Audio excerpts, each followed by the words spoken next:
Warning: all stories could be completely made up, and we have no way to confirm that. Any and all names mentioned in the show are most likely fake. We at Campfire Motor Stories are not journalists and should not be considered as much. If you're offended by anything said or shown in this episode, we don't care, but we encourage you to voice your opinion so we can laugh at the fact that you can't control your emotions. This program contains full language, and I recommend no one to watch or listen to this.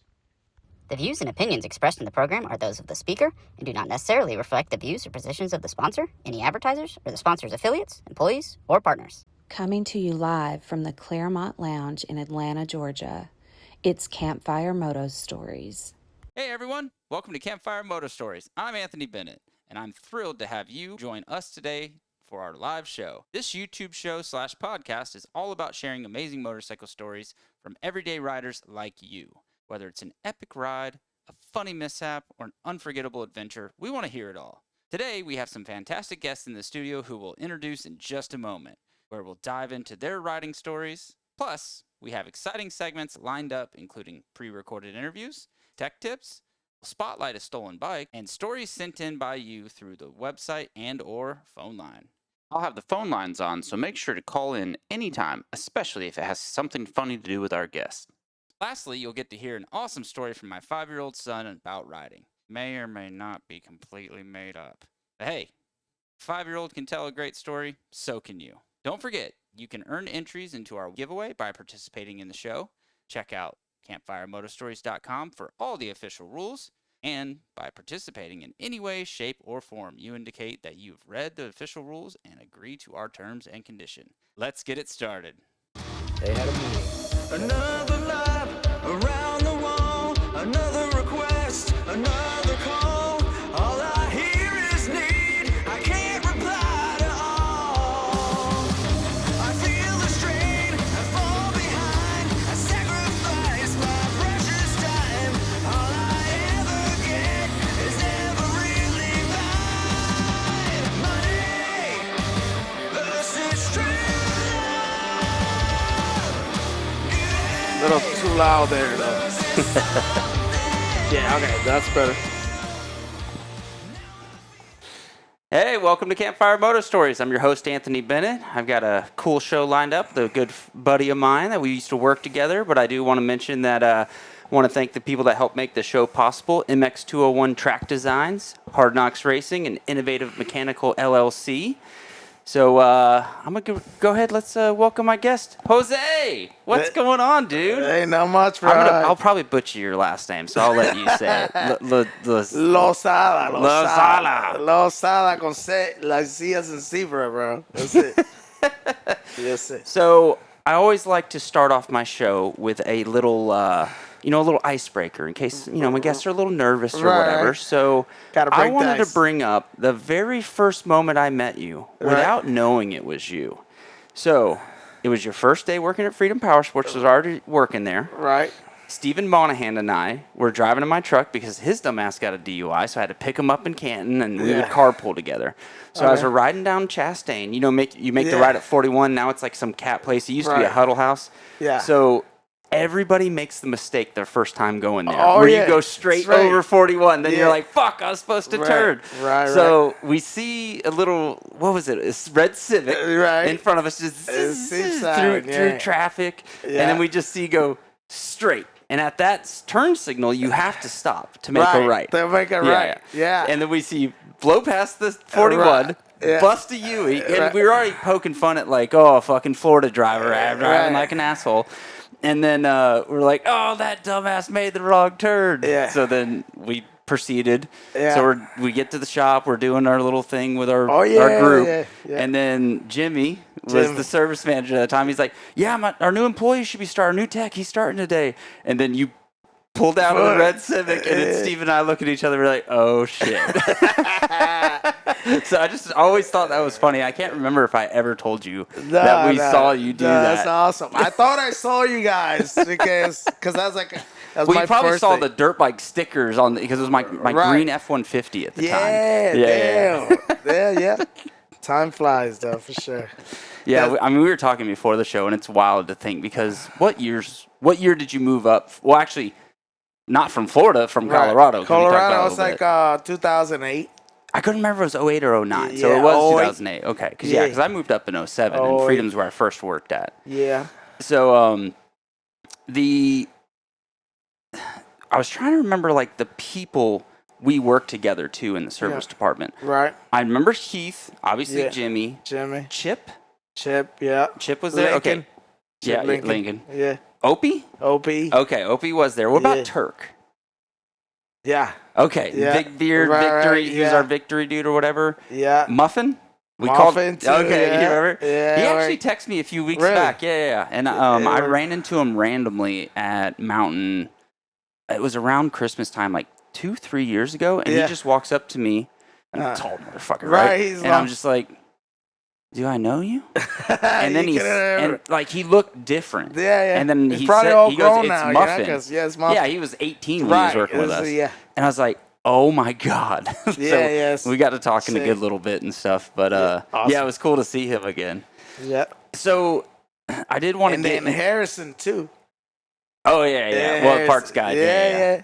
I just meant in the service department because Right. I could go back to all the guys that were in the whole thing. What- I could probably what pull was them the- up. What was the guy that had like it's like a setup guy that like roided up dude, like he'll come like in the afternoons or something. I don't even remember Like, him. Yeah, he had like a jixer or something. Yeah, I forgot his name, but it's been so long, anyways. So Uh-oh. People are telling me to check audio. Oh, that's weird. We're good. Yeah, okay, we're good. All right, that was bizarre. We're kicking this back off we're again. back on now. Yeah.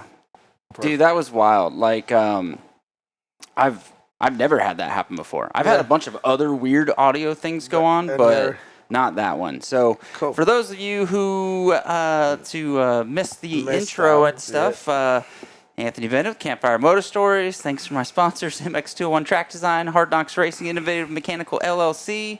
We talked a little bit about Jose and I's first time meeting where he blew a stop sign and we were making fun of this Puerto Rican terrible Florida driver, and then it turns out he was pulling into our shop to work with us.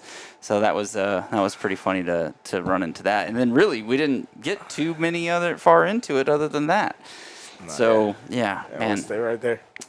If you do want to hear the full beginning of the show, I do put the audios on podcast. I also was going to encourage anybody who might have some good stories they want to tell us about Jose. The phone number is 844-789-2367. Share them with us or call in and just be part of the show. All right, so God, I honestly can't believe that freaking happened. Technology. It's all I was good. telling you before we started that I had no idea what I was doing with this show and had to learn all of it on my own. So, Yeah, well, you're doing good, bro. yeah. Doing good. No, a lot more Like I than said, I blame know. you that this happened. Fucking Puerto Ricans, man. Gotta They're blame the fucking- Puerto Rican, though, for sure. That's good. All right, so how did you get your early start into like motorcycles and stuff? Was it in PR or was it was in Puerto Rico. We used to live in a town called Caguas. That's where we lived most of our lives there. We grew up, and then we used to go to school like an hour away, and used to have some friends that used to have like some C50s in the neighborhood. Oh, yeah. And then, I kind of went for like a birthday one day, and they, let everybody jump on the little C50 around like a gated community. We were hanging out on the birthday, everybody. So, man, I fell in love with that, and then told my mom, man, like, we need to get a bike. But she's always like, nah, they're too dangerous. You're not going to get it. The typical mom. And then she ended up, for like one Christmas, she ended up buying me and my brother like some scooters. And then, yeah. Like Honda Sprees or something like that? Some Chinatown stuff by that day. I wish it was some Honda stuff, but they were cool. They did their job, some 52 strokes, and we just whoop around the neighborhoods and stuff, always tearing up some stuff. And then, to one day, it was like a holiday or something, like, we were out of school, me and my bro was racing around the neighborhood, and we, we're like going just straight away. We decided to raced there, and he ended up blowing a stop sign and ran against a car and Oh, shit. ended up like flying on the air, broke his femur. I got taken in the ambulance to the hospital. I was unconscious and everything. So Jeez. that put more tension on the motorcycle stuff, because that was it. That was it. They was like, yeah, I told you guys it was dangerous, but I mean, it still didn't took us away from that. You know what I'm saying? It was our fault kind of way, but scary, and at the same time we made it through, and nothing from that time. It's like I always had a passion for it, and so went from that to having like a '89 RM80. Okay. That was my first little dirt bike there. And yes, I bought it broken up, top end was clapped out, and we ended up fixing it. Somebody ended up actually, because I went in mechanic. I was probably like, by that time, I was probably like 14 years old, so 13, 14, so I didn't have no. So everybody in Puerto Rico says they're mechanics. There's some good ones, and there's some that says they know what to do. Yeah, probably like me. So I had some neighbors that says, "Hey, no, I put a piston in that." And then I put in a bicycle piston. He ended up putting the piston backwards. I was just about to say that. Blew up the bottom end. He fucking scratched the cylinder we just sent to get homed out and get bore out. Jeez. Had to get another piston, bore out the cylinder again. All of that kind of good stuff. It was weird, I was so mad because we had to like pull the dirt bike with a rope to get it started. Oh shit! They didn't want to fucking get going, So. And then I was like, man, this thing has no balls. What the fuck is going on with it, And then so find out it was backwards, and then I went from there, and was there in PR till I was 16, kind of 17 years old. I already knew that that's kind of what I wanted to do. Then happens to be my dad. He needed a kidney transplant, so we ended up getting a call from a hospital in like Miami, and we ended up moving out there, and he got a kidney, and they he got a kidney. Really? Yeah, that's how we moved to the States, and they saved his life, man. He was already plugged into a dialysis machine and everything, so it's kind of like he had no life out there, man. He was had nothing, but he was just gonna die, and he wasn't gonna be anything good out there. And they saved his life back in, like I said, 99, 2000. Oh shit! Been here ever since, and then after that, that's where we moved to Orlando. I went to MMI. That's where I started everything out there. So what was that, like a few years? Then you were like 18, went to MMI? Yeah, 17 still. Oh really? They let you start that young? Yeah, because I was already in high school. Like 17, I wasn't 18 yet when I moved, and so I was about to be 18 next year. So it's just about as soon as you graduate from high school. Yeah, they'll take you. And it was so bad because like I moved to the States. I know no fucking English, no nothing. I know nothing but like hamburger and hot dog. That's the only thing I knew it's not about. Much better now, but I'm still struggling with it. And still, got my Spanglish going on. Which, dude, that just reminded me of some of the shit you would write down on the ROs. I'm like, what the fuck is this? You can't even understand what I was saying, right? What part do you need me to order? And you tell me, I'd be like, bro, that's not how you spell that. No, it's not. And by that time, it's probably even worse because, like I said, like I went to MMI, but MMI is not really about you, like taking riding classes. And then, the time I was in high school, I was already in the States my senior year, like halfway through, like Christmas time. So that's when I got out. Came over here, so I was barely in school, like half a semester here, so half a year. Was the credits easy to like transfer over? I was so glad because when I moved to the States, I already had like 14 credits. Oh, really? So it was that easy. Somehow the school that I was in PR, it was like a military school because I always wanted to be in the military as I was a little kid. Yeah. And my mom, man, she always got me in a, private military school. And it was like bilingual and everything. So, it's one of the good schools out there. No shit, that's cool. Yeah, so I had most of the credits. The only credits that I had was of course, social, United States social thing, and then economics. Like Mm-hmm. 3 last credits that we needed to graduate. Because So, I'm guessing they didn't right, have they those out there. Yeah. because they all have like the story of Puerto Rico, like the Mm-hmm. how it was created, like Cristobal Colon and all Yep. that. But they didn't have like the actual USA story of it. So it's just some classes they don't translate over there. So with MMI, because I've had a few people on the show who have been through that, and there's mixed feelings on it. There is. Yeah. Right. What was your experience like there? My with them? experience was, I liked it. It was because first my dad always kind of wanted me to be an engineer Okay. because he wanted me to go the big route, go to university, stay there for the 4 years, and I'm like, I was always like, No. that's not what I want to do, Yeah. So, so I decided to go with the technical side of it, which was great because, always have a little experience because I already watched my friends, my mechanics from Puerto Rico. I was always around it, Yeah. and so So you eventually figured out who was the actual good mechanics when you you're know, still there yeah, and learned so, from them. Yeah. Then I get here to the States, and I was like, well, my mom was like, so we already knew what I wanted, where I wanted to go. They had some brochures over there at the school in Puerto Rico from the States already. Oh, really? Offering MMI. No So shit. like people didn't want to go to the colleges over there. Hey, like take a flight over there and this and stuff. So I already got a brochure. So anyways, took a year there and met a lot of people. Of course, it's so much different. Like you're going to school there. Everything is about the testing. It's about more lecture wise. Theory kind of thing, because you're like in a classroom.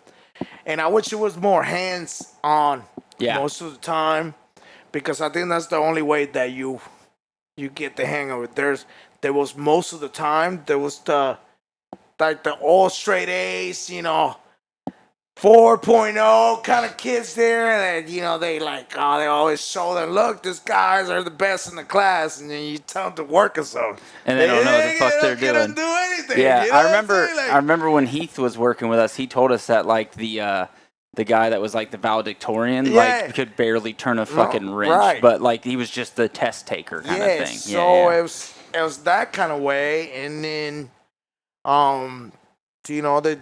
there was and then there was the aspect part of being in like college, because we still went party with the other guys. It's still like, cause we're not leaving there, cause mom used to live in Orlando, so I go to mom's house every day, and then I go to school next day. So I didn't have to stay in at most of the other guys who come out of state. So they had to find a roommate, get a rental place, or leave with someone that you don't know.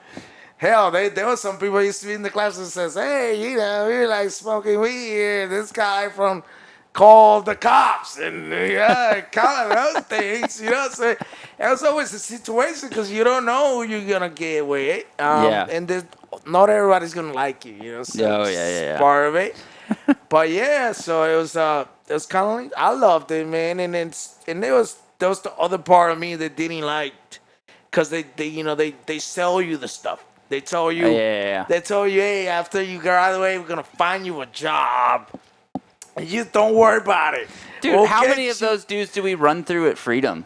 A lot. They would come and then they go change a tire. I can't do it. Yeah. And that part of it is kind of frustrating me, because I'm living in mom's house. I'm still only 17 going 18 years old, so can't afford going towards another state, because they're like, yeah, we'll find you a job here. Well, you gotta move 3-4 hours away. You gotta get a place. Yeah. And I'm not going anywhere. I mean, I got it good at home. I'm not ready to leave mom. Orlando's got plenty of dealerships that you should be able to find one there. And then one thing with that is everything is saturated around there. Yeah. Because everybody that graduates from there was trying to get a job around there. So this, until one day, I went to this Kissimmee dealership, and they did me so wrong, man. They like made me go get transcripts, go get all this crap. The manager was an idiot. He made me go get transcripts from school and all that stuff. Like all the paperwork was what you needed to let me have a job because I didn't have no experience. I hadn't even get a job yet. And so he made me do all this and then never hired me and everything. No And I was shit. like, dude, like. Was that like Kissimmee Motorsports or whatever? Yeah, that was like a Cowie dealer. No, like the one in front of it used to be like a Sea-Doo Yamaha right across the street from there. Yes, Kissimmee was right in front of us. What was the name of that one? I can't remember. I forgot. Yeah. But it was right across the street from there. And then, all that, go get this and go get that. I might give you, but you got to start, as an entry-level tech and all that. And I'm like, well, whatever. I'll take the opportunity. Okay. That's all I need. I mean, a lot of, I feel like Chris Muffin. Muffin. Yeah, he did it the right way. Like, he was in working school, right? And just sweeping the floors and doing porter stuff, right? Like, I think that's how you start. Yeah. Can't just go from zero to no, in the start. But fucking master tech, yeah. I think that's what it was, and then he made me do all that. Never gave me a job, and then I was like, whoa, can't find a job around here, so shit, I was just working in Cracker Barrel, man. Like, gotta pay my bills, can't do anything else, and that was already 3 years after I graduated. I kind of thought it was over with me. And I was like, damn, never gonna get a job, and that. So it's kind of like I thought it was like a waste of time, And then so I had this girl, and I told her one day, and I was like, hey, I'm gonna go look at this motorcycle on some junkyard, like Pompano Beach or something. So we drove from like Kissimmee all the way out there to look at this R1 that they said that they had at the junkyard. It was like $2,500. When I get there, it's like a frame and a motor.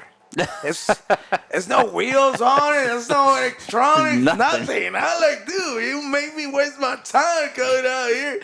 Well, that was before like Facebook Marketplace where you'd have pictures or that. Nothing, dude. So where'd you even find it? Because that's before Craigslist. Because I knew like Pompano Beach. So because I hadn't gotten some parts from there before.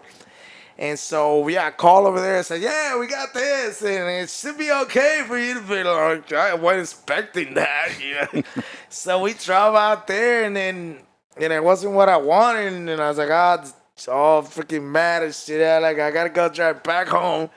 So on the way back, that's where we stopped in Melbourne, and I never been in Melbourne, so I told her, this town over here in the beach, it's got to be something around here. Let's go over there. And then I asked in a gas station there, and I told the guy, it's got a motorcycle dealership or anything around here? And he's like, yeah, it's one brand new one here. I made it over there, and then, try to buy a Gixxer over there. And then, the dude says, hey, man, we can't give you this Gixxer. Credit is messed up. We can't do it. I said, well, man, you can't do that Gixxer. Can you give me a job? And he's like, job? What do you do? And I was like, man, I'm a mechanic. He's like, well, man, I'm gonna get you the manager right now. And and I ended up getting out of there with a job. That's and that was funny. The first people right in Melbourne. It's called House of Power. Oh, I do remember that. House of Power in Melbourne, Florida.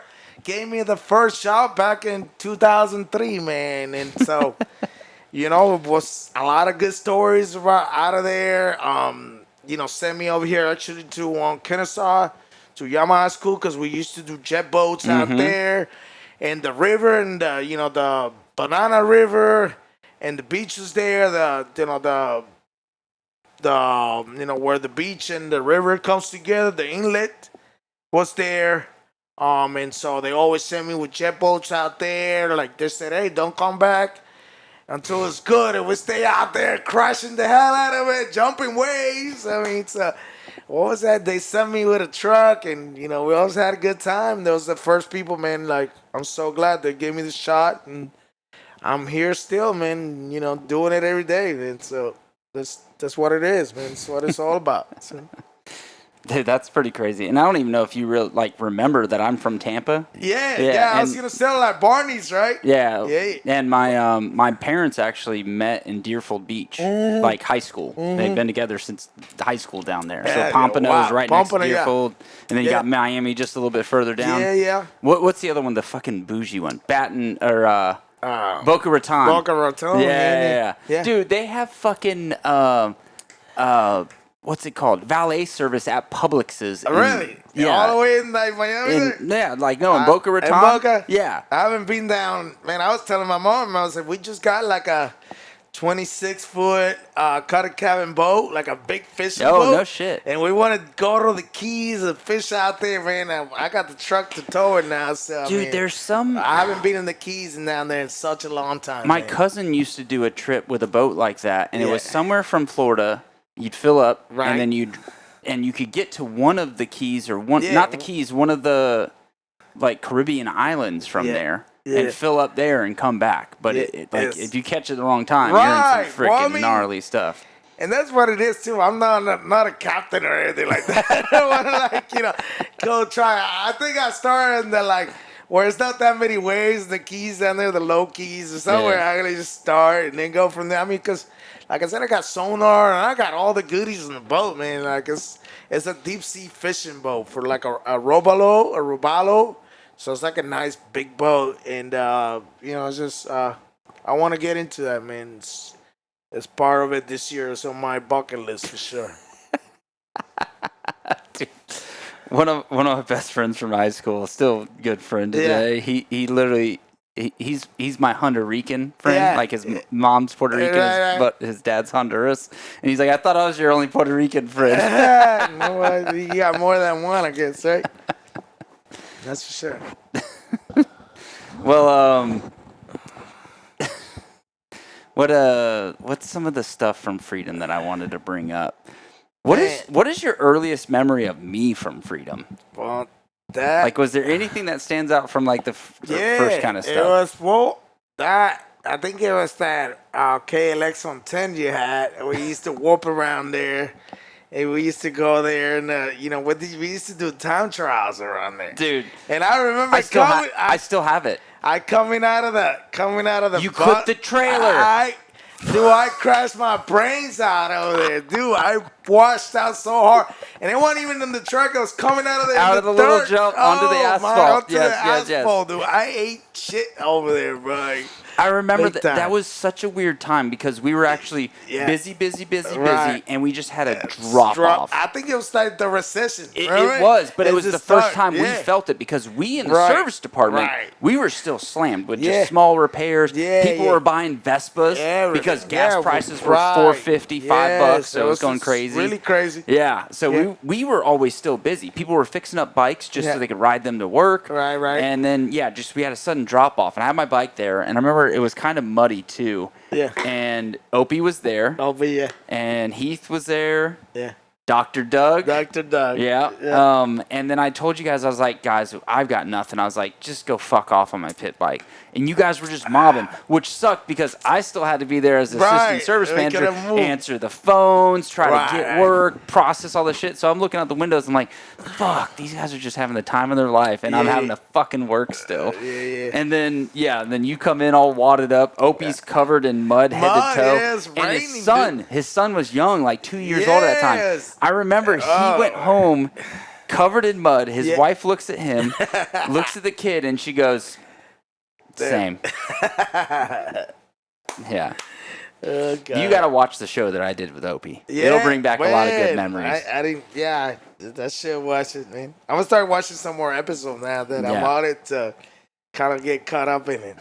Just what I do is I put the I use Podbean, but there's Spotify, iHeartRadio, all of them, and I'll just play it while I'm working and just listen to it. Yeah, because I can't watch the shit on YouTube, but I'll listen to it, kind of thing. All right.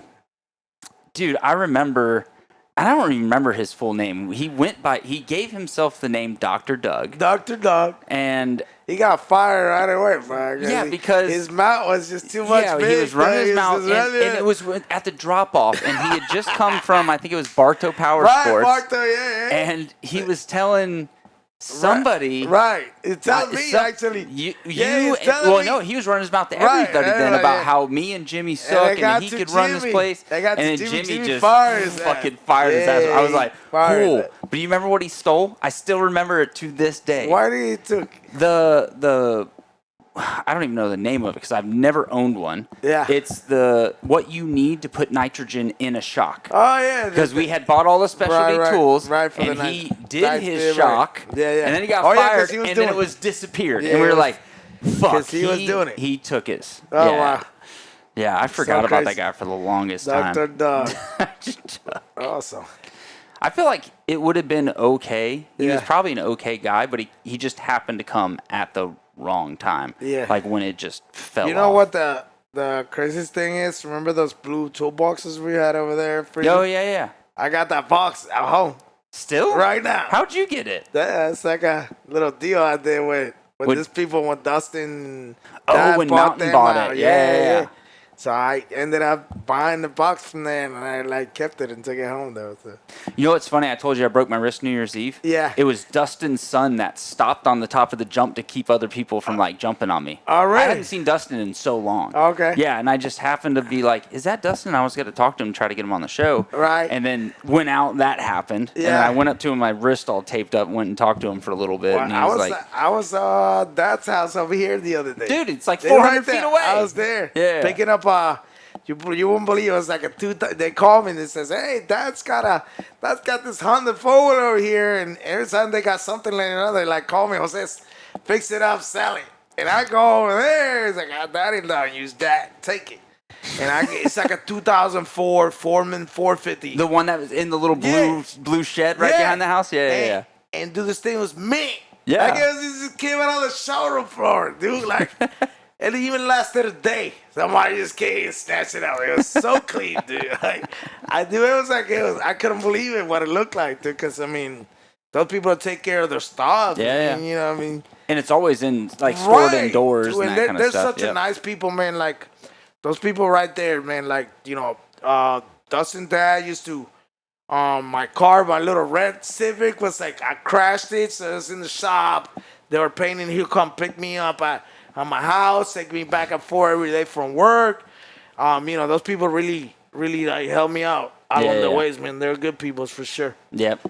No, I want to try to get him and Phil on. I feel like they'd have some amazing stories. Man. Yes, sir. So one thing that I know you were pissed about working at Freedom was when Heath took you out in one of the new Razor 800s when they first came out. Do you remember this? Oh, yeah. And his dumbass did fucking donuts. Yeah. And fucking rolled over and flipped it. Yeah. And then Jimmy made you and Heath fucking pay for the parts to fix it up. And I always was kind of like, that wasn't Jose's fault. Yeah. I mean, we he knew made whose me fault so much pay for that shit. He paid for this shit because...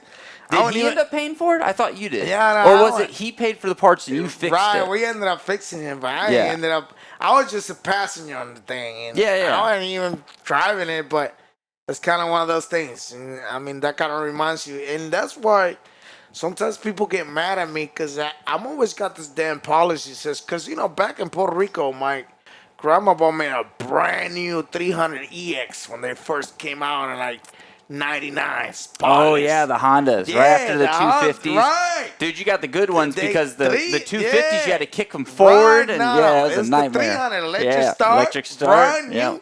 And, dude, everybody, it's like the four-wheeler out the neighborhood. Everybody, all my friends, let me get on it. Next thing you know, rolling down the mountain like nothing. It was like it's a taxi, everybody, and then everybody's like, "Oh yeah, don't worry about it. Something happens," and nobody, man. And it's just fucking mangled at that point. It was looking trash in a month, and as a brand new was still paying for it. So now, all my friends get mad. Oh, Jose, you never let me borrow your shit. No, I'm never gonna let you borrow. If I have some stuff laying around the shop that is all beat up, it's just sitting there. Hey, go ahead, fix it up, get a conk up, go. I mean, it doesn't matter. It doesn't cost me anything. It's there. But if it's my stuff, my stuff is sitting in the corner over there. Nobody's touching it. You got the keys locked up. I don't care, dude. You're not. And they're like, yeah, man, I let everybody borrow it, but that's you. it's not my problem. They get mad. It's like, oh, so you never let nobody borrow? No, I'm not. That's not my problem, man. I work hard for it. Yeah. They don't understand that. They get so mad, dude. See, what's funny is I always have the opposite view, and I'm the one that'll let people ride my shit. Right. The only reason is there's no way they can fuck it up worse than I'm going to fuck it up. So you gonna fuck it up, they can fuck it up, so it's okay. Yeah. Because I'm going to do way more shit to that thing than anything else. Yes, sir. One of your buddies said, shout out from Orlando UPS life. Did you have to work at UPS too? That's my son's uncle, actually. Javina? Yeah, Jovino. Sorry, I forgot the J was the H noise. That's right. to Jovino. Man, shout out. Man, we're drinking whiskeycito right here, Jovino. Shout out to you. All right, what's some of the other stuff at Freedom that I wrote down? Were you there for the crash? Yeah. Okay. Do you course. remember? Of course I was there. That was Opie's first day?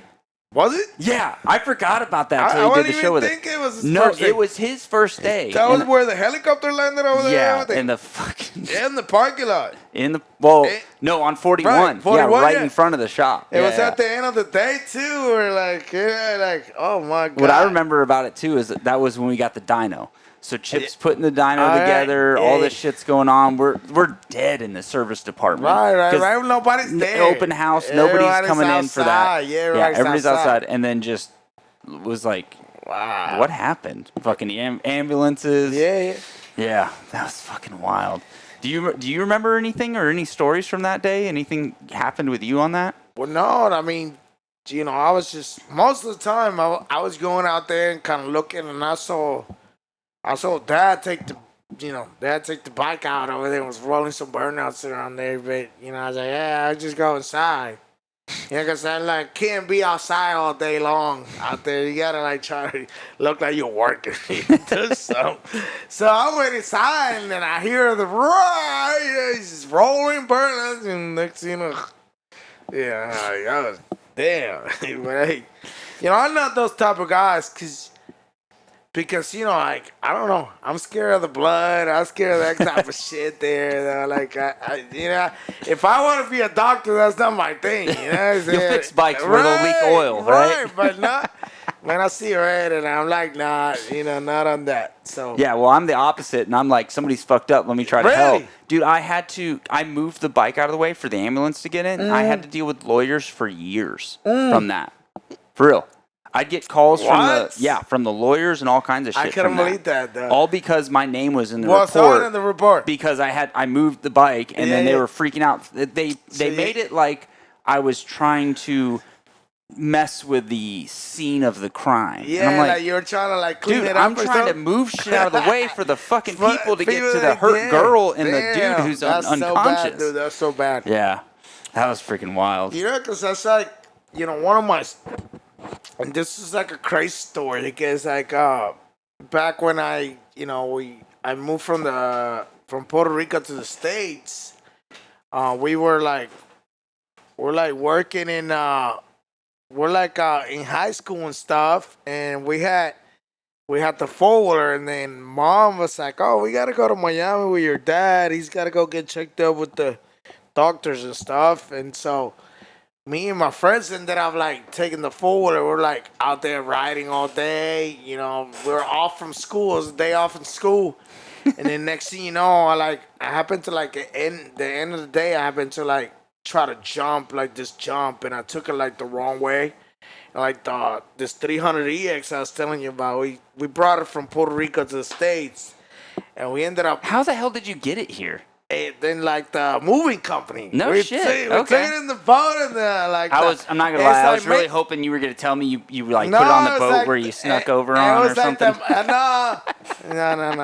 It was the Mayflower Company. That's what it's called. You know what I'm saying? Yeah, I remember them. So they ended up bringing it. So we're riding out there. Hand me one of those cup holders. Yeah, and then so I took this jump and it's kicked me sideways. And so I went off the side of the four-wheeler, and my leg gets cut up on the foot peg of the, where the big sharp teeth where you So put did you have the Nerf nets? No. Oh. Well, I had the plastic stock piece. In the back, but you didn't have the nets in the no, front. Oh, yeah, that's so where you my fucked leg up. got cut up there. Yeah. And I didn't even realize I got, like, I just, like, I With got the up. back of the calf? Right. And Yeah. it got up. Next thing you know, and I'm bleeding there. Oh, and my God. leg is like, feel like loose. Like, dude, I got the scar from my here to here, dude.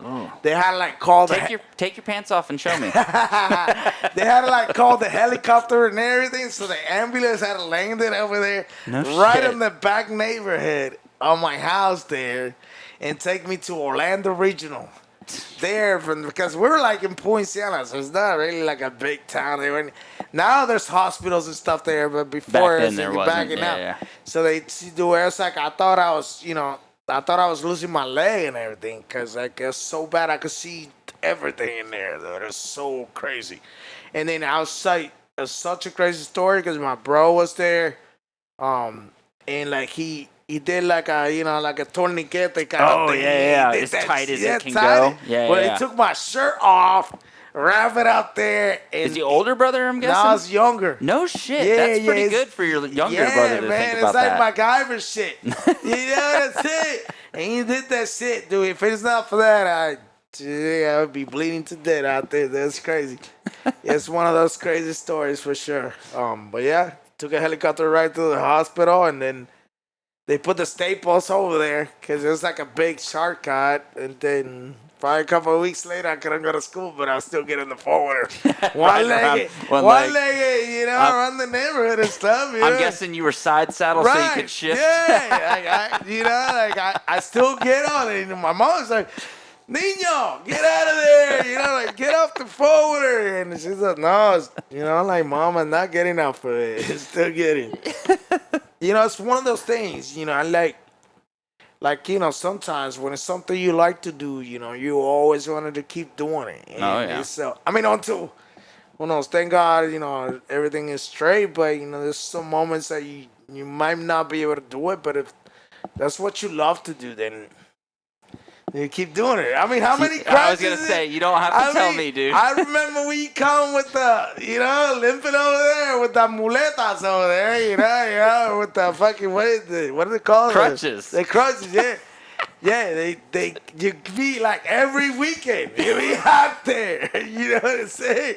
And it's like, because I remember that was one of the biggest things with the balloons. They were like calling you in the offices, Anthony, you always. That's why I quit. Yeah, you always hurt. Yeah, they were like, because you gotta like give up. You gotta give up racing or something. They were telling you, right? Well, yeah, I would come in hobbling every now and then. Yeah. But it wasn't too often. I was on crutches. Right. And I broke my arm. Actually, that plate, I broke it like a few months after being here. Yeah. And it wasn't a big deal. I'm in a cast for 2 months. Yeah. But so then, is it still there, right? No. So the story with that, too, is I found that the rest of the stuff after. Yeah. Because they had already sold to the other guy. Right. Williams? The Wilhelms. Yeah. And they were on their way out. Yeah, they were. So already. they were looking for a reason to get me out Right. because they knew I was going to take over the service department. And then when they got booted out, the new guy tried to bring me back in like 3 times, and I was just like, tell him no. I was like, no, dude. Like, well, I told him what I wanted. Yeah. And then he wouldn't commit to it. He was trying to do this sly, like, I just need to know you're on board. And I'm like, no. I need you to agree to these terms. And he would never do it. So I was like, I'm out. But yeah, he was used that as an excuse to like get me out of there. Okay. But yeah, it's a part of the story, right? Yeah. It's always Because then I just went to it's the always Canton a dealer. story. It's always a story to it. Yeah. And the kitten dealer you went, right? Canton dealer. Yeah, the kitten dealer. Yep.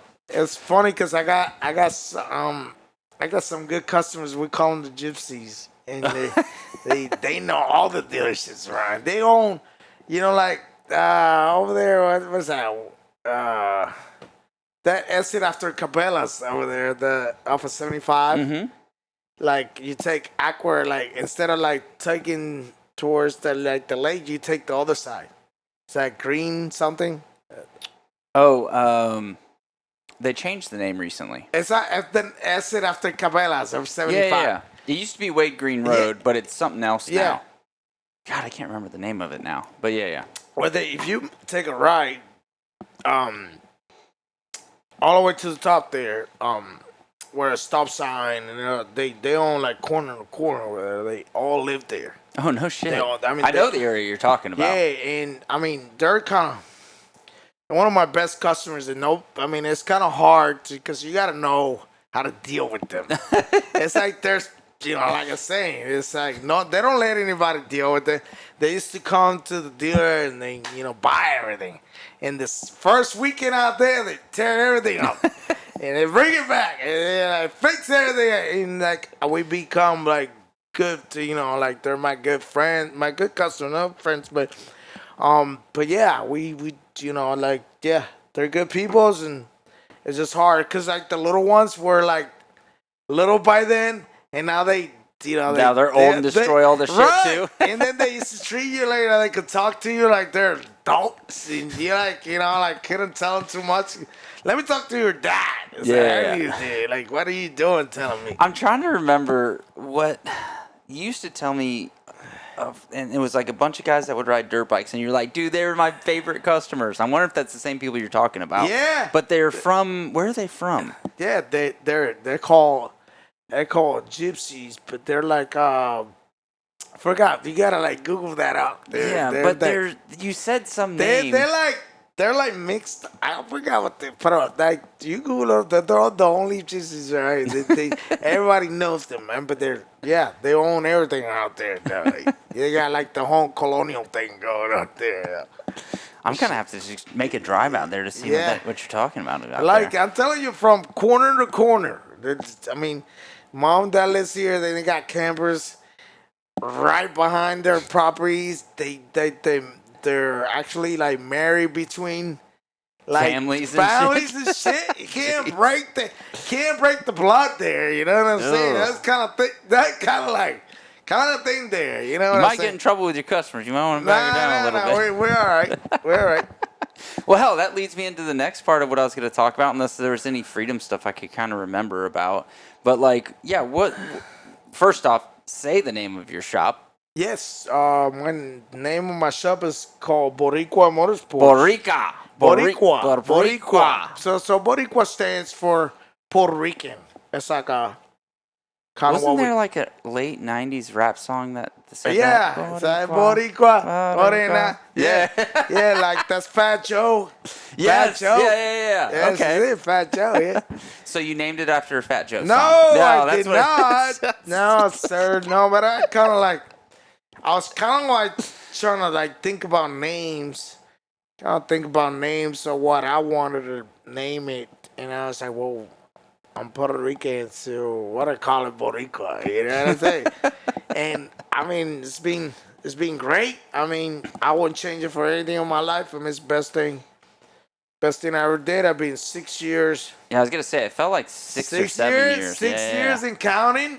I got 3 employees. They barely show up to work, but but they still come in, and I just let them work whenever they want to work. Yeah, I work every day. I gotta work. Like whoever tells me that owning a business is easier than working like a 9 to 5 job every day is crazy.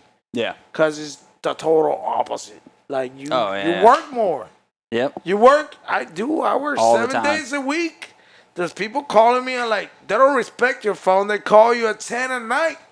They're like, hey, they expect you to pick up the phone. They don't want you to know. You just need to get a shop phone then. That's what I was thinking, but since everybody knows my phone already, it's like you can forward it. Man, maybe I just need to get a phone for myself outside and leave that too.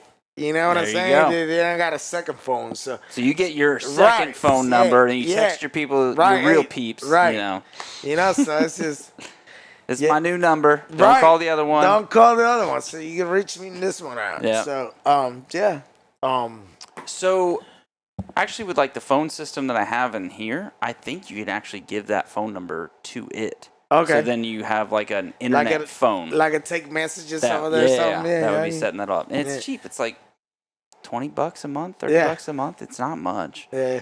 But, which speaking of that, the phone line's still open if anybody wants to call in and talk any shit on him. Hey, call in. I want to hear all the shit talk you guys want to do. All right, so yeah, I mean, what would you say like your specialty is? Well, I think my specialty is.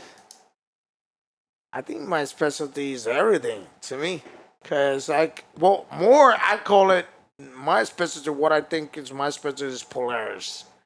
I love my Polarises. Yeah. A lot of people don't like to deal with it. They say they junk. They kind of they said it's not a Japanese brand. They don't like it, but that's kind of my bread and butter. Yeah. I could look at them and I buy at the auction a lot, and I buy and I sell, and I buy everything off pictures, cause I'm not.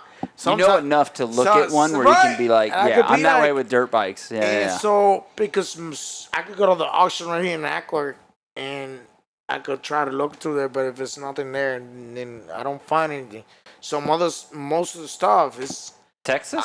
I go Dallas, Texas. Yeah. I go all the Midwest. So I go Dallas, Texas, Arkansas. Yeah. I go Tennessee, Kentucky, Missouri, St. Louis, all that area there, all the way to to the South Carolina, North Carolina. I go Florida a lot. There's so many times that and that's just what sometimes I get people that like don't know what we actually sometimes what you do to make money, because I told my mom and dad, and not my mom and dad, but I have everybody in the truck.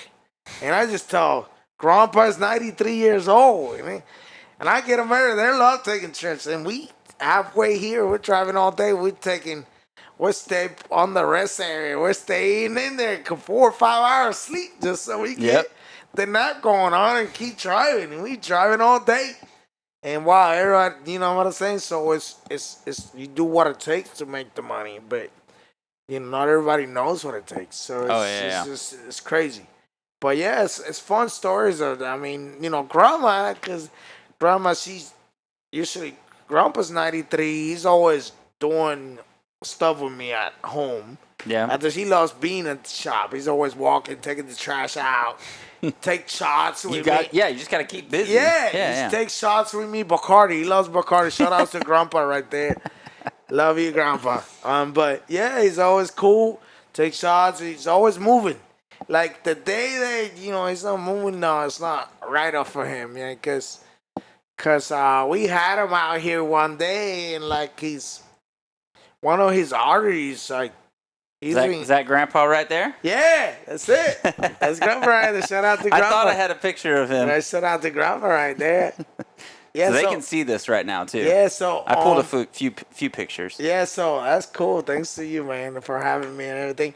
So Grandpa's 93, and then he loves the Bacardi. We take some shots there and stuff, but he's everything, man. Like he has taught me a lot. He's still here, and then he try to help me every time. And he's like, he knows a lot about car parts, because he used to run a car part store in Puerto Rico for the longest time, though. So he could tell you back in the day, like 1950s. Dude, you should have brought him in with you. I wish he was out here, and it would be fun as hell. But yeah, he could tell you a lot of everything, and he's always looking, cause I don't think it's the same anymore. Cause now most of the time you try to check something out, and you check it out, and if the part's not here, you try to find it here and try to find it there, but then oh man, I need it done today or whatever next day. We'll try to make it work somehow. We break something up. Yep. But no more. It's you wait on the part, and he's always about that. He's always like, hey, Back in the day, we could have done something. Let's make it work. Put it on the press over here. We'll pull on that. Right Yeah, there. the unfortunate thing about that is it'll only work for like an hour or Right. two. So It'll then only you have work- to go right back and do the same fucking job when it make more but sense I to wait think- for the part. I think more of that is depending on what it is, you know, because Yeah. you can do that sometimes in like little stuff, but you can't make it in a motor job. You can't make it in this stuff, so it's just kind of varies. But he's always like so cool. He's like back at like this age, a ball bearing was like 20 cents, and like 20 cents, grandpa. Well, 20 cents back in the day was a lot. Not no more, you know what I'm saying? Like 20 cents is nothing. Are you like? I mean, hold on. Women couldn't even vote when you were born. Just slow down, okay? That's so funny. Let's see some of the other things that I had on here with you. You already talked about the biggest challenges. Oh, like what's the sketchiest thing you ended up buying at an auction? Can you think of one thing? Sketchiest thing, yeah. Matter of fact, I just did one. And Grandpa was even surprised because I bought so much shit. I've been doing it already 6 years. I went from buying and selling 2 things a year to buying 25, 30 every year. Oh shit. Yeah. So that's how everything evolved. So Grandpa seen it all. And Grandpa's like, he saw a General the other day I bought. And I bought for like $2,500. It was like an 18. And the whole front was smashed. It was like, I don't get the stories of what happened to this stuff because I buy it on the insurance auction. So it's not, you can't really get the report on it. You might know somebody had lost their life or somebody what happened. I mean, I don't get the report, but Grandpa was like, man, this one scared me, dude. Like, this one, like, that's how bad it was. And literally, I got it in 4 wheels. This is already, like, driving. I was like, what? How you do that? He's like, he called it the factory, the Polaris factory. So, because, man, I make it work, man. I like, So was he scared that it's like haunted? No, how bad I it don't was? think he's scared. It's haunted. I think like he looked at it and see how bad it was, like how smashed it was. And he was like, "There's no way. There's no way." Yeah. And I was like, "Well, I already did my homework because right before I buy it, I was because some of them, because you can take some Polaris depending on the year, you gotta swap the whole frame. If it's like I swap frames, but some of the other ones is like you swap the front half.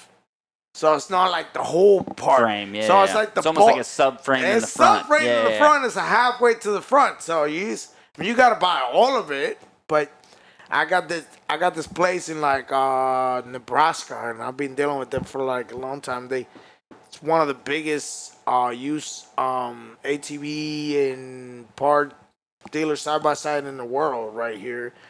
And then I buy, like I say, hey, they know me. It says, Jose's calling the line. And they answer the phone.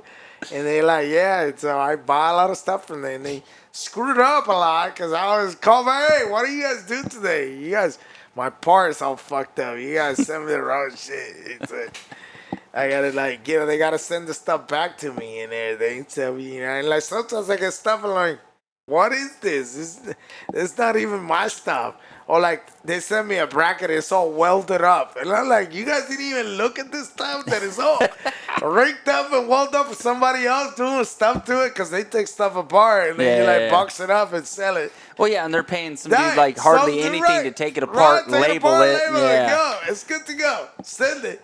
When I get it, they're paying more for shipping and than the fucking parts worth. Yeah. So that's it. Yeah.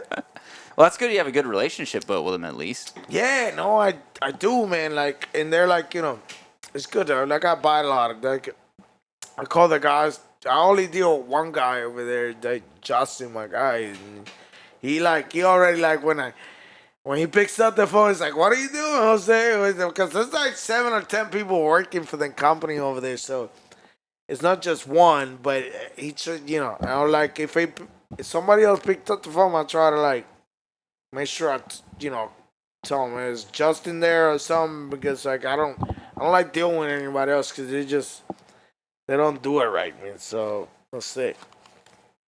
But there's that, and but and the thing with the auction is like it's like a hit or miss. Like today I bought a Foreman 500 today for $800 today, and I gotta go like West Virginia and pick it up, like a 17, and like it's rolled over a couple times. See, I haven't even looked at it, so I don't even know. I saw the pictures; it looks okay, but it might be like a toasted frame and everything. The motor's there, and Grandpa says, "Well." The motor's good. Yeah, the motor's good. That's fine. Worth $1,000 right there. You Yeah. pay for the damn thing. So you know what I'm saying? It's like I said, well, if I can't fix it, I mean, hell, you could probably find a blown up one in good condition. So that's kind of like Yeah. I just saw it in pictures.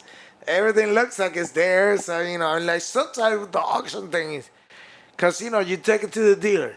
The manager's like, hey, that stuff is total.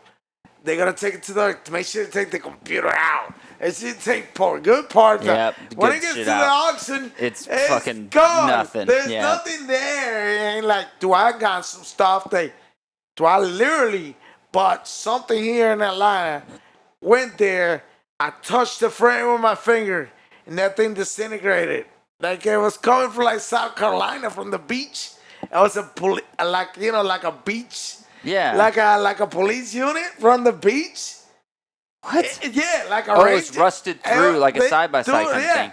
I literally, they put it on the trailer, and I literally was like looking at it like, man, half of this shit is missing. Like the key switch is missing, parts of the motor was missing, the computer, and I literally go over there and touch the frame, and that thing is crumbling apart. And I'm like, oh, shit.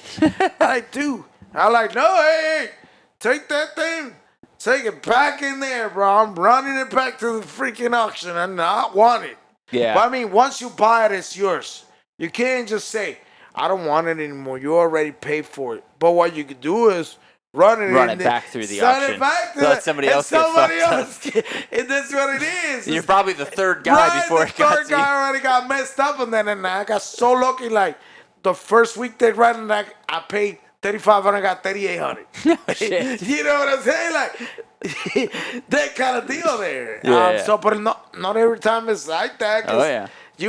I ended up buying a Tacoma the other day and I lost like $3,000 in it. Jeez. You know what I'm saying? Yeah. I couldn't get it tighter because they said the frame was rusted and it was a salvaged one, and I fixed it. It looked clean. It was like $120,000. Go get it inspected. The guy says it's got rust in the bottom. Won't pass. I was like, what do you mean it won't pass? Do you know how many pieces of crap they're running They're around running on the here? road. And you're like giving me crap because mine is rusted in the bottom, dude. It's probably surface rust too, right? Surface rust. It's not falling apart. Dude, I remember when I was buying my truck, it was a few years after COVID, right? Right. Well, all these dealerships are buying vehicles out of Canada. Yeah. And sending They're them sending down them here. here. So even if you look at like the Yeah. what's the Carfax or whatever, Yeah. it seems It okay seems clean. until you realize Yeah. like, oh, that's not a state I recognize. Then you Right. realize it's Canada. Canada. So you ask them for pictures of underneath. Yeah. And it's just just the whole bottom's just rust. Yeah. I remember even one time there was one at the Chevy dealer kind of on Barrett. What is that? Carl Black or Carl whatever? Black, yeah. And I just happened to get underneath it. And look 'cause I at- saw it online. Yeah. And I happened to be nearby and I dropped underneath. I think my kid was still in the car, like a baby car Right, seat, okay, right? yeah. So I drop underneath and I look at it and I'm like, oh, there's no rust. It looks good. And then I realized they fucking painted the whole thing. Right, they underspray the thing. Yeah. Because where the things are that hold up the body, that right. lift it up, they the were body still mount. rusted. The body mounts. They Yeah, were yeah. messed Well, up. yeah, no. Where they lift it to put it on the jack. Yeah, okay. And then paint it. Yeah. Yeah. You could tell where it was Right. holding up Oh, because okay. everything was black and looked good except where the things were where they couldn't paint. Wow. So I was like, oh, they're doing some shady shit No, there. I mean, I think everything is like everything like goes around.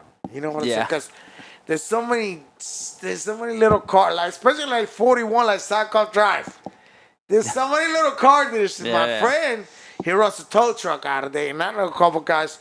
One of my guys there, he does all the transmissions over that way. So I know a lot of people that are on there. And you'd be surprised because this guy gets his little car and it runs from one place to the other place, and it just goes like a full circle around. And that's how the auction is. Yeah. You see here, I may bought it today, then it's not good. Take it back through there. Somebody else got it all the way next to you guys. Keep circling around. Yeah. It's Circle like- of auction, not circle of life. Right.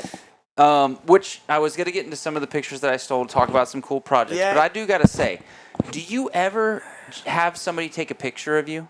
Every single picture I tried to find to like make your little Yeah. thumbnail is a selfie. Like Well, they're all selfies.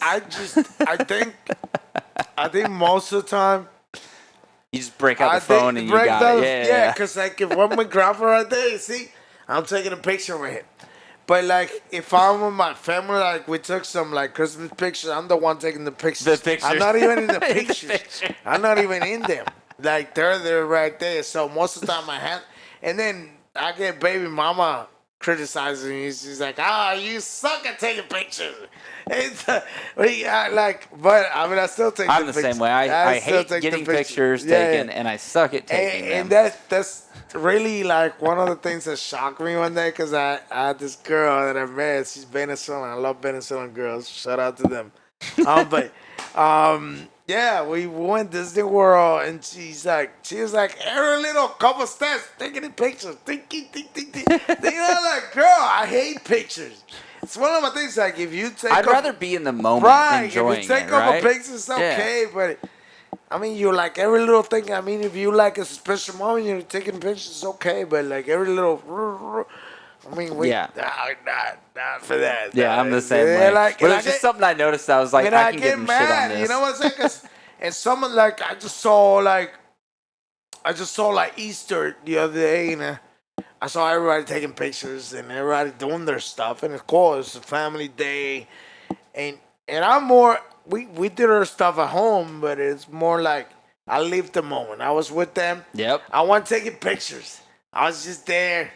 You know, having the my moment. mother-in-law is the same way. Every It's 5 like- minutes, it's let's take a picture. I'm like, how about we just enjoy life? Right. Yeah. It's just what happens Yeah. today. You know what I'm saying? So, Like, I'll try to get, if there's, like you said, like, there's an event, 1 or 2 pictures, Right. done. It's cool. Enjoy the rest of the shit Yeah. that's going on. yeah. But with some of the pictures I had, I was wanting to talk about, like, some of the cooler, like, what would you say are some of the cooler projects, or what's some stuff that you had done? Oh, like, I dude, saw that was this so one. badass right I'm there. just going to open them all up, and then we'll just kind of float through them. Yeah. That's my jigs. Go. I had some All right, badass so let's ones. go back to this one. All right, so I went in Puerto Rico. oh, this is Puerto Rico. Yeah, it's Puerto Rico right there. That's my good friend Jojo. He used to be my mechanic back before I even started being a mechanic. I used to be my mechanic when my little 80 that I was telling you about back in the day. He the one every time I go back to Puerto Rico is my good friend. So when I was there in Puerto Rico, you know, like my mom used to hate it all the time because I always hang out with the older people, the older crowd. I was used to be the young buck, and he had a Civic like my red one, and he had a black one. He always used to like, you know, we go everywhere. He always used to like ride me around, and he used to be the guy that fixes all the cruise bikes. He used to be the mechanic, and then he got really. He used to do it in his garage. He got really serious about going into like a kind of like a hometown, not a dealership, but like a repair shop. Yeah. And he met some guy there, because in Puerto Rico and everywhere you go, because I come along the ways, I come stumble some good ass people that you be like amazed how they do their craft, how they do their things, and that's the only people that you like. Because I'm so like glad that along the ways when I started over there in Melbourne, I come across this guy called, his name was like Miller, and like he used to be the shop foreman. This guy had been doing it for such a long time. He like there's like the head guy. Like I mean, you couldn't.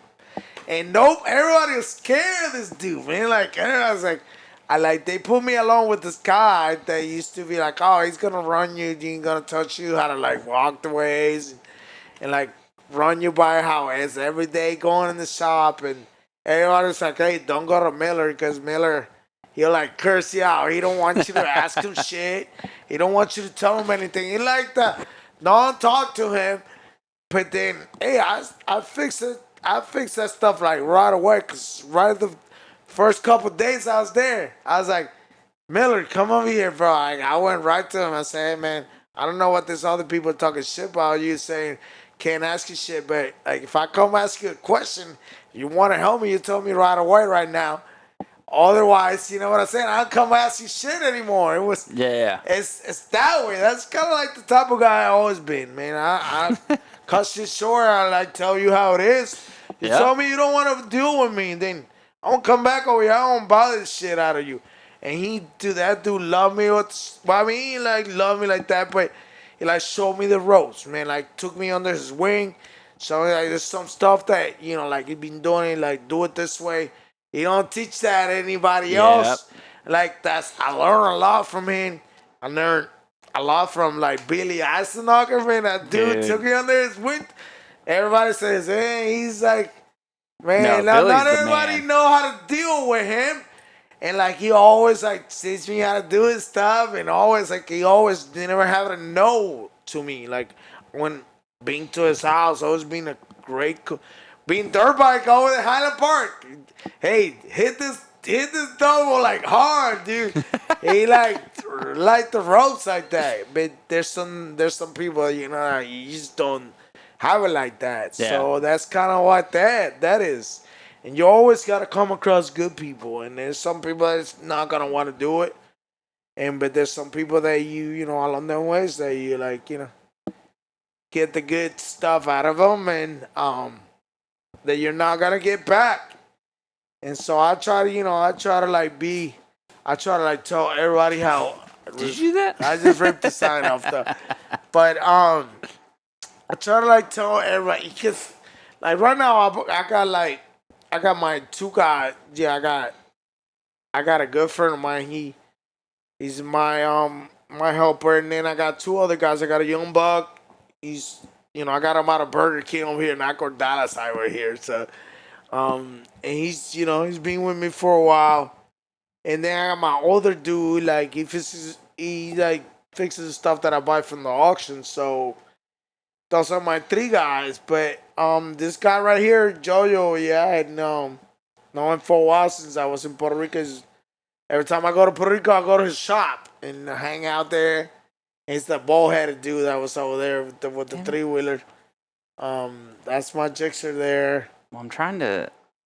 Where's the other one? That was this. Jesus Christ. What is happening? Oh, here we go. So was this? Yes, there we go. All right. That's what I his was trying to shop pull right up. there. So he had that. Is he making these? No, so he had that other three-wheeler, the 450. Okay. Was a Oh, Ram- that's a two-stroke. That's a two-stroke. Oh, But shit. the other one was a 450, like a CR 450. Mm-hmm. And then there's that company that makes the three-wheeling parts from the. It's a U.S. company that makes. Yeah, I don't remember the name of it. I've seen a few of them, and it's kind of the wild. swing arms, and They basically Right. take They the front Right. triple clamps Yeah, and they yeah. make So- it wider for Right, the so front wheel to fit. The front wheel, you get a front wheel out of eBay off like a three-wheeler. Yeah. And they make the triple clamps out of, you can make the, you know, Because but the the suspension's the same yes, as what was on right, the bike, right? Yeah. And so he had that 250 there, and he had the 450. The 450 got sold for $17,000. 17,000? $17,000. Is that like pesos or No, USD? no, it's American cash money. In bro. Puerto Rico? In Puerto Rico. So I got $17K over there, like some reggaeton star bought it, cash, $17K. No shit. Yeah. Because Are they still alive? Because you know how dangerous I think 3 one went to jail out of it. No shit. The reggaeton star went to jail out of like narco trafficking or some shit like that. Oh, no. yeah. Oh, so it wasn't something you did on that. It was something else. Yes. It's like he was making the money more than the singing shit out of it. You know what I'm saying? And you get those out of there sometimes, but not everybody's like that. There's the hardworking people out of there too, you know. So, but there's the bad people out of there too. So, All right, what about this thing? What's the story on this thing? That's my friend's Jojo right there. I was telling you, my good. That thing did 7.3 1/4 mile right there. Did what? 7.3 in the quarter mile. 7.3 seconds in That's the quarter pretty damn good. Yeah. It's got, in the motor alone, there's 20 G's in the motor alone. No shit. Yes. It's nitro. DM, I think, What's some of the other stuff going on? Let's DM zoom in and a little bit. G, cut frame and everything. The motor's 20,000 alone. All right, what we got going on here? Nitrous Okay, bottle. that's the tank. Yeah, nitrous bottle. The tank is, you see the plastic tank there on the front is plastic. So the motor alone is 20 grand, 10, 15, 20 grand in the motor. Carbon fiber wheels. Speed shifter? Yeah. Electric shift. It has no. Oh, that's electric. That's not just speed shift. Okay. It's got a what is called fuel tech computer, like the dash and the computer. It's the computer out of it. So it's like some Fast and Furious So bullshit. yeah, so you could go on the dash.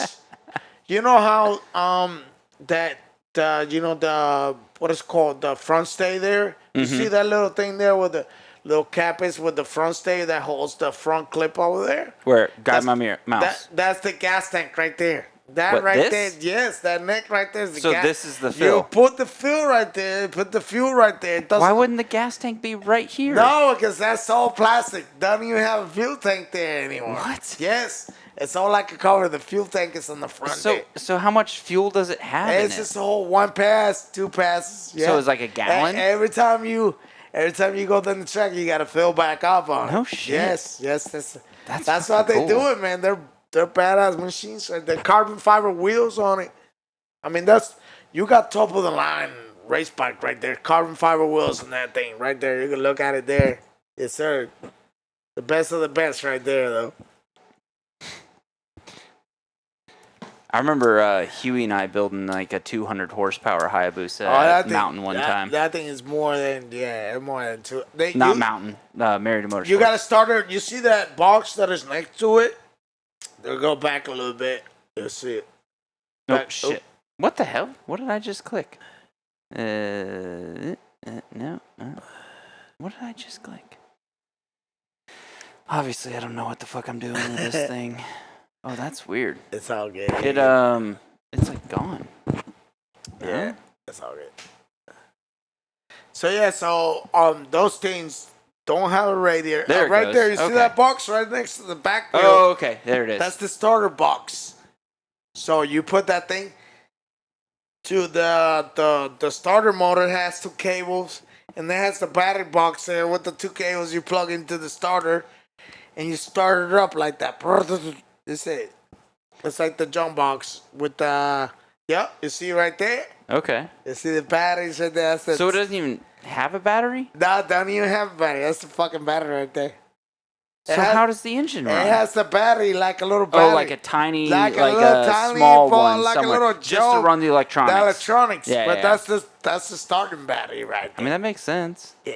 That's the best of the best right there. Hey, like, that bike, somebody came from Oklahoma. There's some big boys in Oklahoma spent a lot of money, came and grabbed that thing. They paid like $25K. Came and snatched it one day from me and took it back to Oklahoma and run some races over there.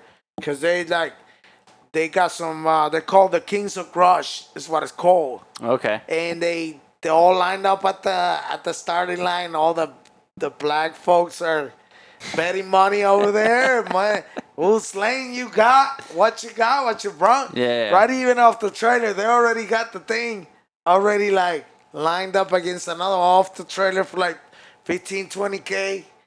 And that's how they do it over there. So it's like Kings of Crush in Orlando. So it's I know a few guys that were like into the Atlanta car drag racing scene, Right there. and it's crazy Yeah. the shit talk and the fucking money they put why down. they put a lot. Dude, This- that's like a whole nother Yeah. level. Yes, that, it's crazy. Yeah, it's sure. fucking nuts. Yeah, for sure. What's some of the other ones? So I was curious about this bad boy. What's this up? is your This girl. bad boy You still still going. have it. I still have it. No it's shit. still looking like that up to this date. It's a 2007 Gixxer 1000.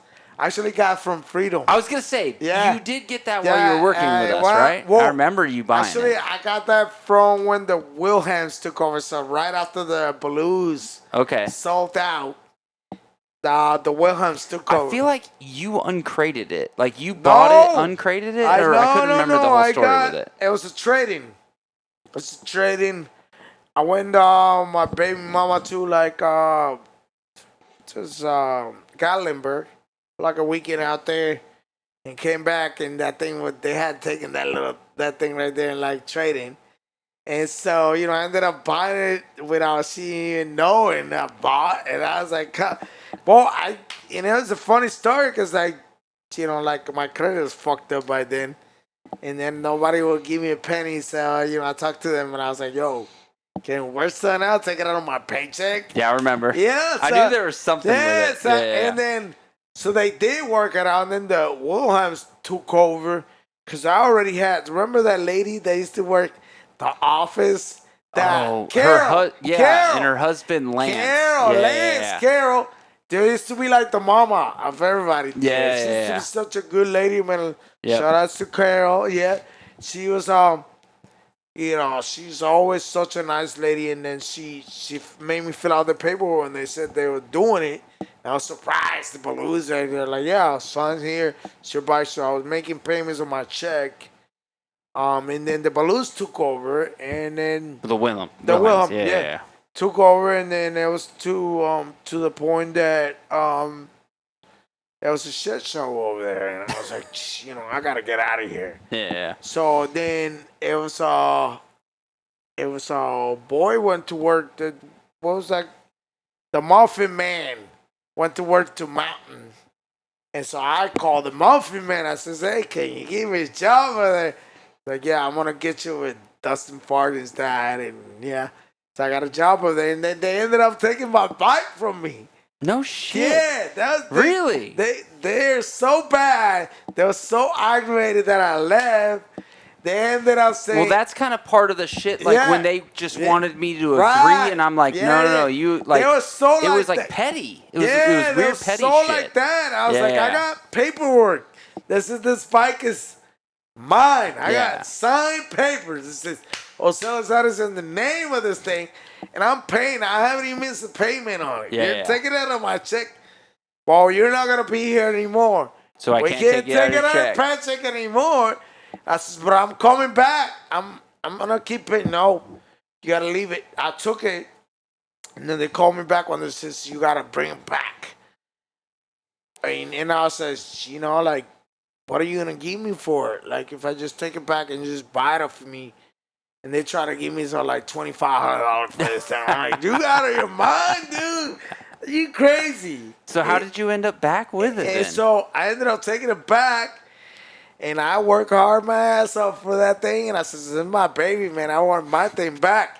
And literally, like, a month later, I got my thing back. I think I owe like $3,500 on it. So it wasn't it wasn't much. It wasn't nothing crazy. I go pay on it they were still there. And like, thank God, because I go almost like call Harrison. Because I was like, Harrison, watch my baby there. Harrison's still working there. Oh, yeah.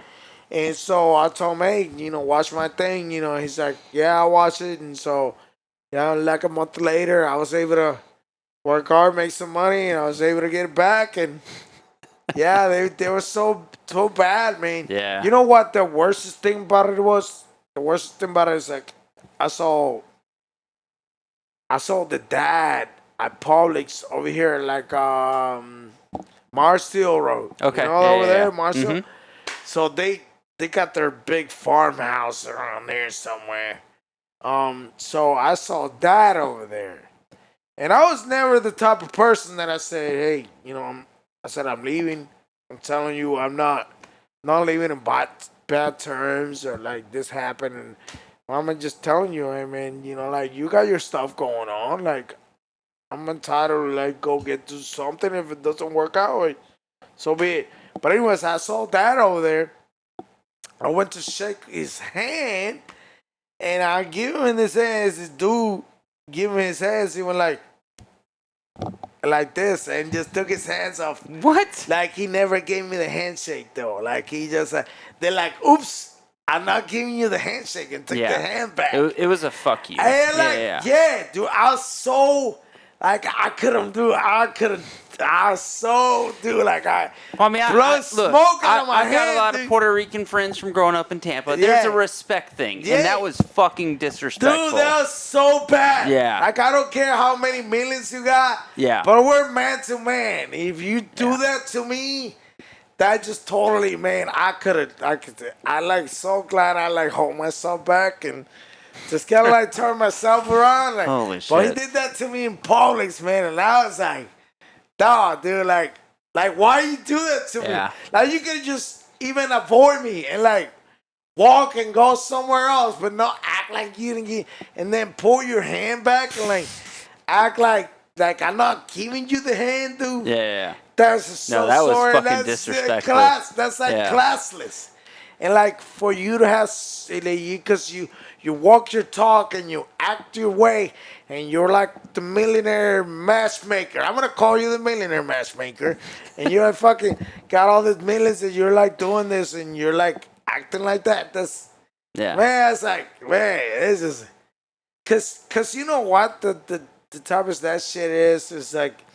When I used to work for them, I went to a job for this compact software guy over there in Ackworth. And he has a fucking jet on the back of the lake over there. We go on the Ranger all the way from his house all the way to the marina, and we go hang out there. He's like, hey, you come fix my jet. Somebody gave me the number over there. And I went, he doesn't want to move, so I went over there. And he took me out to that little river, shack place back in the days. Yeah. Took me on the Ranger. Me and my baby mama took me out there. He says, you're not going anywhere. And I'm no. And so we were talking in there. And like, you know, like all the rich around, they know each other. They like, Oh, yeah. they all want to. They're cliquey. Yes. Yeah. They all want to be better than. Or you know, everybody maybe not like that. I can't say everybody's like that, but they all like socialize between each other. They know what they do. Oh, they know what everybody's. So everybody probably has blackmail on each other. so the dude sits me down at the table. And he's like, you know that the people you're working on, they're trying to sell the fucking place. Your place that you're working is for sale. Right? I'm working there. That's before Mountain ended up buying it. Yeah. And he's telling me that what's going on, and I like blowing it off. Like I'm trying to like not even pay. Like I'm not believing, but he's already. He's in the know. Yeah. He's in the know. He tells me, look, man. I get to his house. He's got a freaking mansion with the big lifts on his garage. He's got a Ferrari, Corvette, freaking Dodge Sprinter, Mercedes Sprinter on the outside. Yeah. That's in my office out there. You know what I'm saying? And he's like, take me out there. Like, we're over there. Gotta go discount auto parts for some parts. And he like, oh, man, you know, like, I made compacts. That's where, like, back in the day, like, compact computers. It's like, I made their software. No shit. And check it out. I sold the company, like, to someone for so many millions of dollars, and the person says, hey, just keep running the company. I keep paying you after you already sold it. So he's like, I don't even need to I don't even run it. And he's telling me what's going on. That's before I even know that. He's like, hey, that place is for sale. You don't even know. And he was telling me, I got a whole warehouse, bunch of bikes, and you can, just work for me, pretty much, and right? I took the opportunity back in the day. But there's some of the stuff that you come across and you don't even know what's going to happen. Yeah. And that stuff is crazy along the ways. And it turns into what it is, though. Well, I say we do a little break. Yep. I got a few of my little plugs I got to do. I got a few little things. Bad break. I figured right you now. did. Why don't I do my tech tip? The guard. You know, you're a badass tech, but I'm actually a decent tech too. Yeah. So I usually try to play a little tech tip for my show. Gotcha. So, and this actually is a long one. This one is about fixing radiators. Oh, I know a lot about fixing. So back in the day, I put JB Well on radiators. All right, I actually and I'm serious, because we're not going to watch this. We're going to take a break. We're going to hang out, whatever. I want you to watch this tip later, because I'm telling you, you're going to text me after you watch it, and I want to know what your thoughts are. Okay, dude, I've got, because you got to think. Yeah. I know how to fix radiators because I fucking crash them all the time. Yeah. So I've got some good tips on them. So, all right, I'm going to cut us off. We'll take a little pee break, and we're going to play this tech. All right, yeah, there's... Oh, no. Son of a bitch. What happened? I had it on the wrong fucking thing. Are you kidding me? I'll edit that out later. Jesus, I'm messing up all kinds of shit today. Getting nervous too. No, it's just the Puerto Ricans. Yeah, Puerto Rican I blame you. So they were able to listen to the whole time but couldn't see it. So I guess I'll fix that later. Jesus. Fucking up big time. Yeah. Yeah, people talking shit about how the video's left out. Okay. Well, I'll have to fix that one. Oh, my God. Yes, say the sorry to them. I swore I hit the fucking button to go to that before leaving to the... All right. We'll be all right. Anyways, what's some of the other stuff and segments we were going to do? All right, we got some funny videos submitted. That I got like four videos of like friends or other things that I've seen that I feel like will give you a good laugh. Yeah. I'll make sure to let people watch them. So this one was from Fannin County. County. My buddy, the motocross track. My buddy was I went over there, Fannin County, one day. Oh, yeah? With Billy's buddy. What's his name? Freddy Kawasaki. I forgot. He had a Kawasaki over there. Chad Rico's to a friend, too. I don't know if I know him. He crashed a lot. I don't know, but it sounds like you're describing me, sir. I forgot his name, but he took me out there, Fannin County, and we, Fannin County, you come out of the corner there, and you double, triple to the table up there. Okay. Yeah.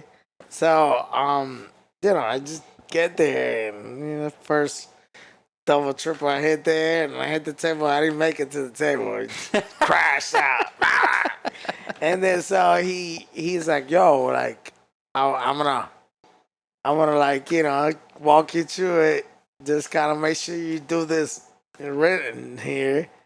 And so he did. He like walked me through it, and I made it up there to the table, and I cleared everything out. I never done a triple in my life, but yeah, I did it for sure. Yeah, and crashed a couple on the other turns over there, because that's right about the finish. Kind of like where the benches is, where you can sit down over there, where you park the cars there. Yeah. There's that. Little tabletop there. I crushed my brains out there. Yeah, and then I hurt my wrist because, I was with Chad, and I was with him and a couple other guys, and, we're out there, and they're like, oh, let's start drinking a couple beers, and they're right out there. You can't drink and ride. You cannot drink and ride. That was not good at all. Yeah, Man, next thing my wrist is hurting because I crushed my brains out there. It's...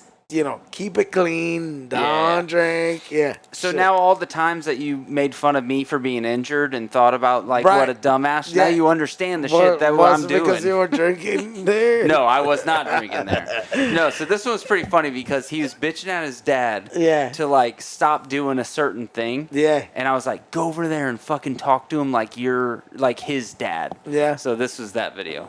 I got you.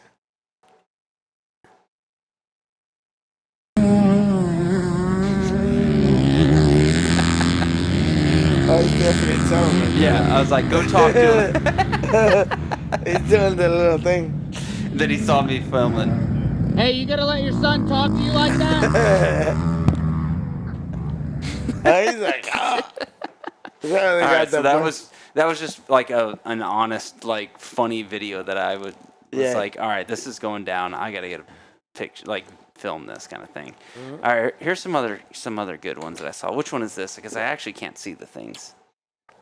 All right, so this is my buddy Christian, who actually he was supposed to be on the show possibly this week, but this shit cracked me up so bad. You know Christian Palugi? Yeah. Okay. So this is him. Okay. All right, so We worked together over there. Or Mountain. Yeah. All right, so this is pretty funny because he's like showing the boys how to get it done. Okay, let's see how he gets All right, it done. this is how you get it done. Let's see how he gets it done. This loop is right back around. So that's him on the YZ. Yeah.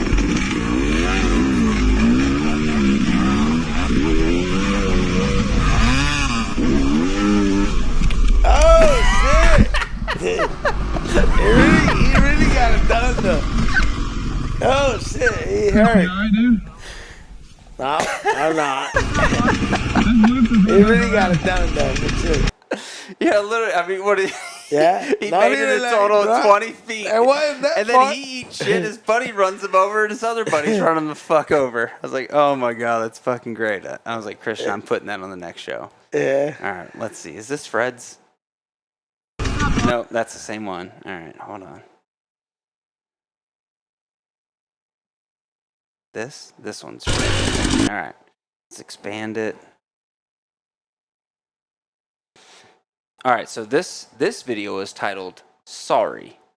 Sorry. This Okay. this is from the last Sorks race, by the way. It's my buddy Fred. Yeah.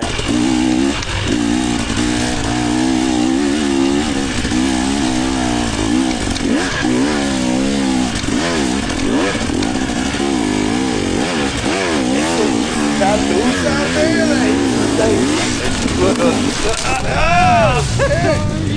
You okay, bud?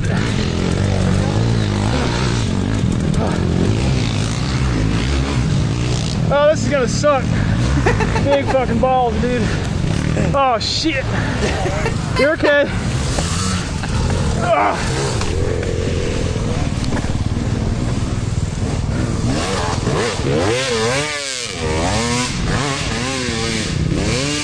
You can tell this is just going up a gnarly hill. Yeah, That's gotta you be- can tell by looking at it. There is a gnarly hill involved with this thing. But they're trying to go up, but like they're sleeping sliding out there. Like I mean, it's bugging the shit out of it. So. I mean, you can just tell by like how slow they're Yeah, creeping it's up like that you're creeping like, up all there. right, that's gotta be, because you can Yeah. never really tell. yeah. All right, so this last one here of the videos that I've What's got it? for the show is my buddy Alexander gets a brand new 2024 YZ250X, like the two-stroke, Yeah. and he's riding around his front yard. Yeah. And he's got his dog Moose that likes to chase him. All right, hold on. I don't want to show it just yet. No. How do I you expand saw it. this thing? All right, I'm just going to show it right now. All right, there's him. There's Moose. Do you realize what happened? He ran the dog over. Ran it on him. Brand new bike on its first ride. But like, remember when you had your brand? The RM. The RM. You like used to throw it on the floor. Yeah. Yeah. So- So I was like, what are you doing? Like, what, Anthony, what the fuck are you doing? Like, oh, it's all right. Pah. No, so Fucking throw it over I there. brought that up on Scott's show when he did He it with did, me. yeah. So I mainly did that to piss him off because I Okay. knew how much of like a fucking neat freak he Right. was. You like So- can't let that go. Because he said to me, he goes, "Hey, you got a brand new bike. You'd actually take good care of this one." And Right. I just grabbed it, leaned it, and dropped it. And he's like, oh and I my was god. like, dude, it's a dirt bike. I'm Yeah. gonna fucking destroy this thing. Yeah. Like it falling over brand new doesn't matter. Like Yeah. what does it matter? Yeah, And what does it yeah, matter? but it was mainly to fuck with him. But I'm glad you remember that. Yeah, of course. We remember that. That's funny fucking. Just All like right. throw it all over the floor. So we'll do a few of our other little plugs and stuff. I can't believe I messed up that fucking the video. We might have to just play it at the end or whatever, or All right, play it again a do it little up. bit, another little 5-minute thing, because I can't believe I did that. But I do also want to hit a few of my other little plugs for the show. Let's do that. Sponsors. Our next segment is brought to you by Hard Knocks Racing. They're a group of dedicated motorcycle enthusiasts since 1998. They're your go-to for Campfire Moto official gear and will soon launch an apparel line of their own. They excel in crafting all kinds of custom decals, like this badass sign behind me, From custom signs to full bus wraps and office customization. In fact, check out this work Anthony did at one of the well-known Japanese manufacturer's office who will remain nameless. They also crafted awards for prestigious events such as the Perry Mountain 24-hour race, Mill Creek Spring Classic, Seika Hair Scramble Series, and many more for local racetracks in the Southeast. Check out hardknocksracing.com or give Anthony D'Amico a call at 404-717-2480. This show is brought to you by MX201 Track Designs, founded by Matt Shue, a former pro supercross and motocross racer who made a name for himself in the 90s and early 2000s. Aaron Shue, the local favorite from LJ, Georgia, is in third. He goes down in the corner. He's no longer in third place. MX201 Track Designs brings decades of hands-on expertise to the motocross world. Matt's racing career took him across the globe, competing at the highest level and learning firsthand what makes a track not only fun, but challenging and safe. Since stepping away from racing, Matt has used his extensive knowledge to help design, build, and manage a variety of tracks in the Southeast.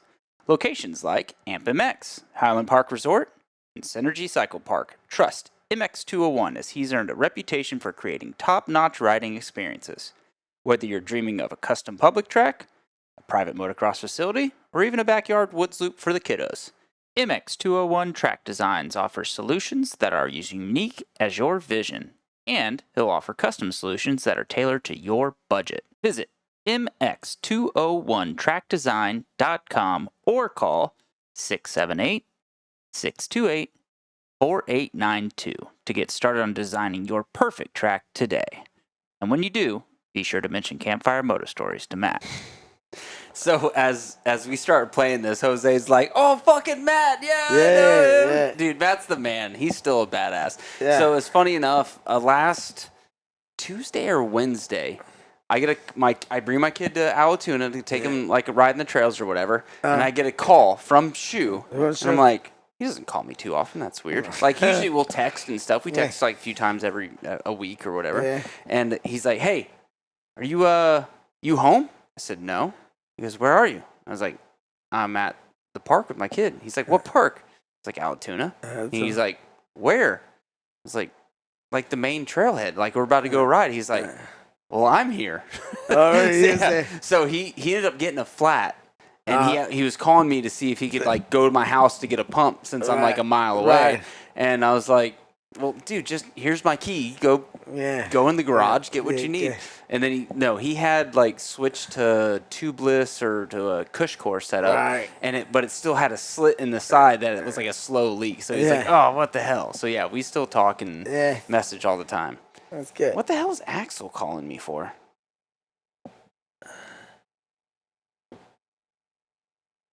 Hey. Hey, I hate to bother you. I had a quick question. Oh, you're calling at a bad time, dude. I'm literally in the middle of a live show right now. For real? Yeah, I thought you were calling because you knew the dude that's on my show. Oh, no, fuck. I'll call you back later. Damn it. Look, he's Puerto Rican. What are you? I'm Mexican. Yeah, so I just thought you might know him. That's why I answered. We don't like each other. Yeah, we don't. We for sure don't like All right, well, each he said, "Fuck you. I'll call you back later." I don't know what the beef is, but we don't like each other. other. It's right. We don't. The reason I called you was I left the battery at Bittner, and I was going to see if you could pick it up for me. Oh, shit. Yeah, hey, text me that, though, so I don't forget. I will go pick that up for you. I appreciate it. All right. Hopefully It should still be there. Text me, though, so I don't forget. All right, I appreciate it. See you, bud. That's awesome. Yeah, so he's probably talking like a Stasic battery. Yeah, it is. Yeah, the Pittner dog parks. He knows it's right down the street from me. Wow. That's pretty funny. No, I honestly, when I was answering that, I was like, "Oh, I wonder if he's watching the show," and he actually knows you. All right, so I plugged a few of the things that I need to do, but I did want to ask a few things since the Mexican Puerto Rican thing was just popped off. Popped off. So what is the moto scene like in Puerto Rico? Whether it's like off-road or street bikes, like just describe the it. The moto scene in Puerto Rico is right now, and it might change after I left, but I think right now it's more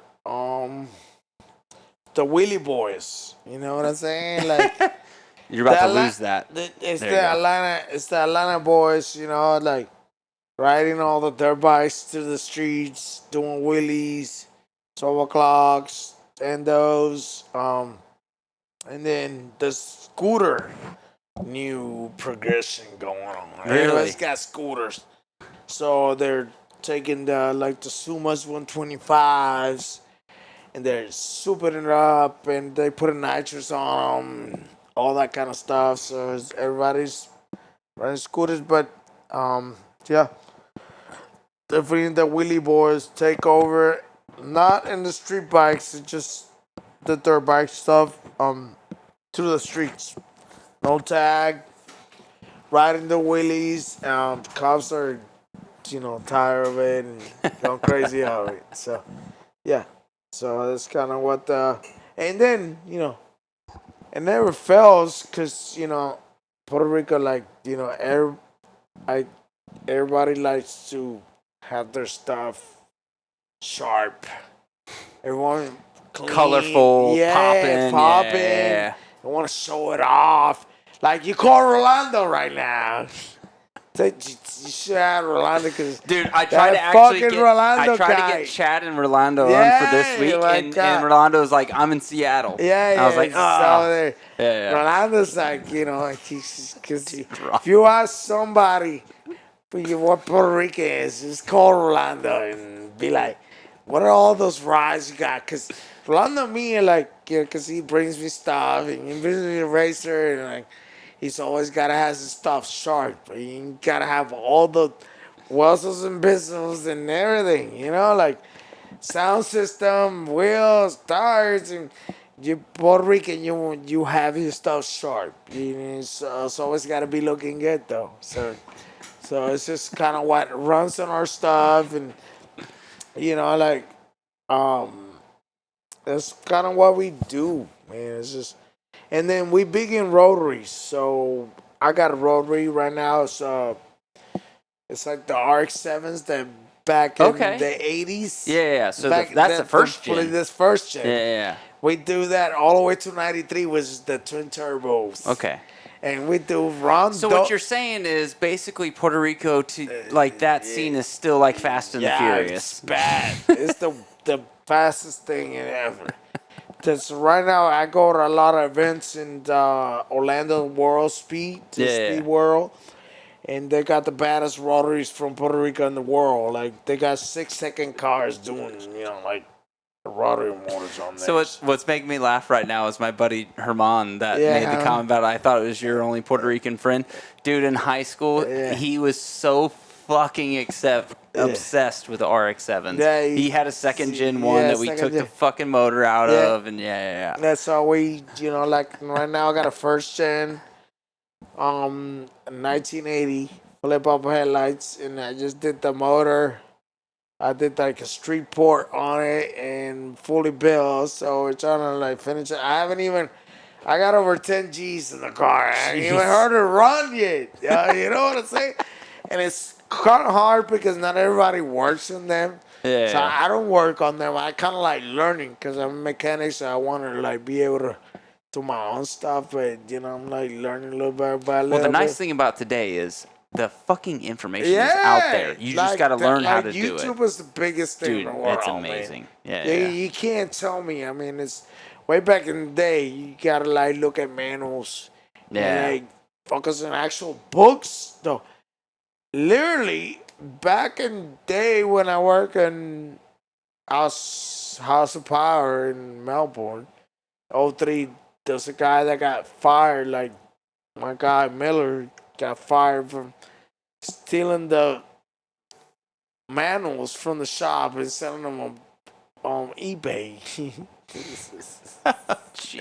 Really?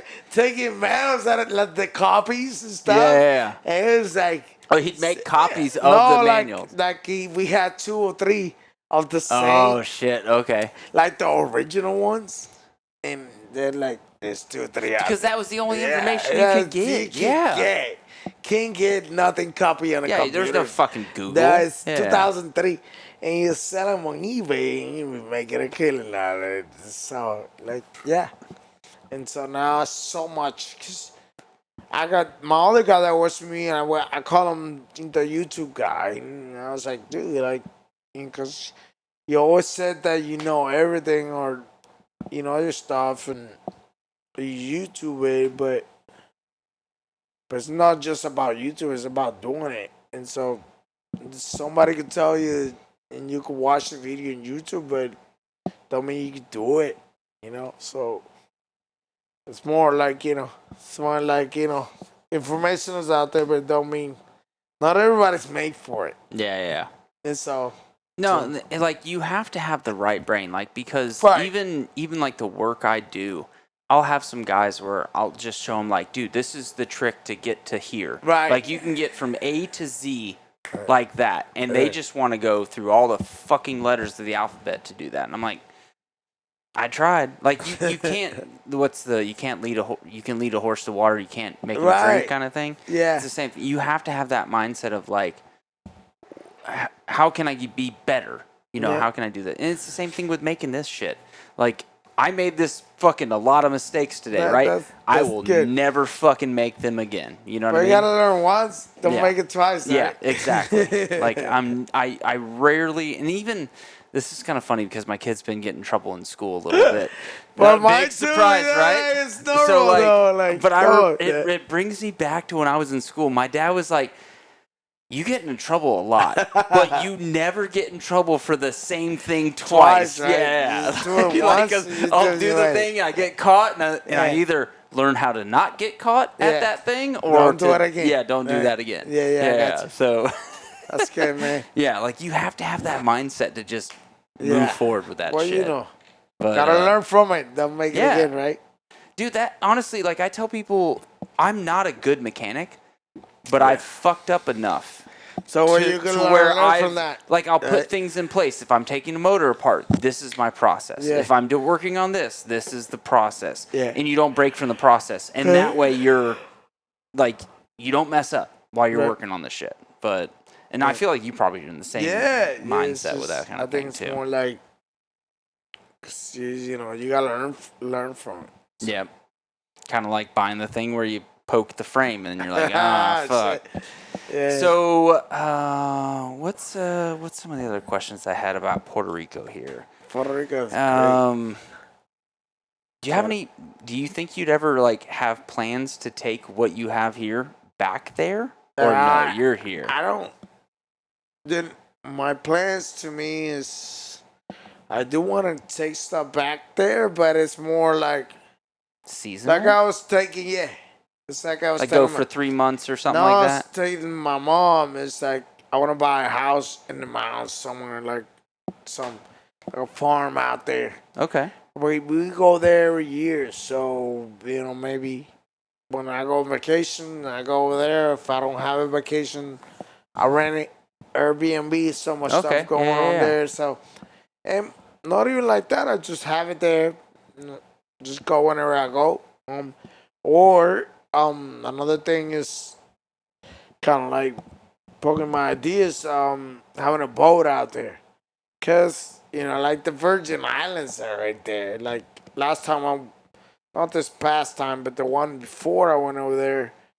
I went with a good friend of mine. We all grew up together, like our families grew together. And then I was like, we're all kids and we go together. We take the boat like, you know, like the week that just, you know, like just passed by here. We give you like spring break week. There we go, spring break week. And we just like take a week out there and we go from Fajardo to like St. Thomas, St. Joe's. Oh, yeah. Like the Virgin Islands. And we just take the boat from there and like go. And we just stop here and we all see all the good stuff out there. It's so beautiful out there. So I think like maybe, you know, I want to like remember those days when it's so expensive to like have a boat out. I have a boat out here and it's so expensive to have it in La Tuna. Imagine having it out there. Hey, it's like, you know. I can't do it all that, but you know, it's just trying to try it up and stuff. So All right, so this one's not motorcycle related, but Yeah. is there any one dish Yeah. from back home that Uh-huh. you can't get here that I can't get. that you kind of remember from like childhood or anything? Yeah. What would it be? Like a Yeah. food, obviously. Like a food, obviously, yeah. But I mean, I'm kind of spoiled because mom comes over here every month. So but is it the same? but no, but Well, she I brings think, shit. I think it's better. No shit. Yeah, because I will put my mom to anybody that cooks. You know what I'm saying? That's how badass my mom is. Cooking, she can make anything from pastries to anything. Just but at the same time, I'm pretty sure she can make it, but I haven't had it in a while, so I would say like piononos or something like that, like, because everything else I've seen, like, she can make it. She can make mofongo. She can make pasteles. I got some pasteles at home right now. And then, my dad, if I want to invite you over, like, your family, but we made some, like, the roast pig. Like, we actually take a whole pig and we, like, put it on a bar and we, like, spin it around or roasted it up for, like, hours and hours. We just chop it up and just eat out of there. So that's kind of like our thing. And my dad is, he's, like, just made one and then at my house and been working on it. Every time he gets there, he just adds some stuff to it and make it where he just put something different on it. And so, yeah, he been working on that. So, yeah.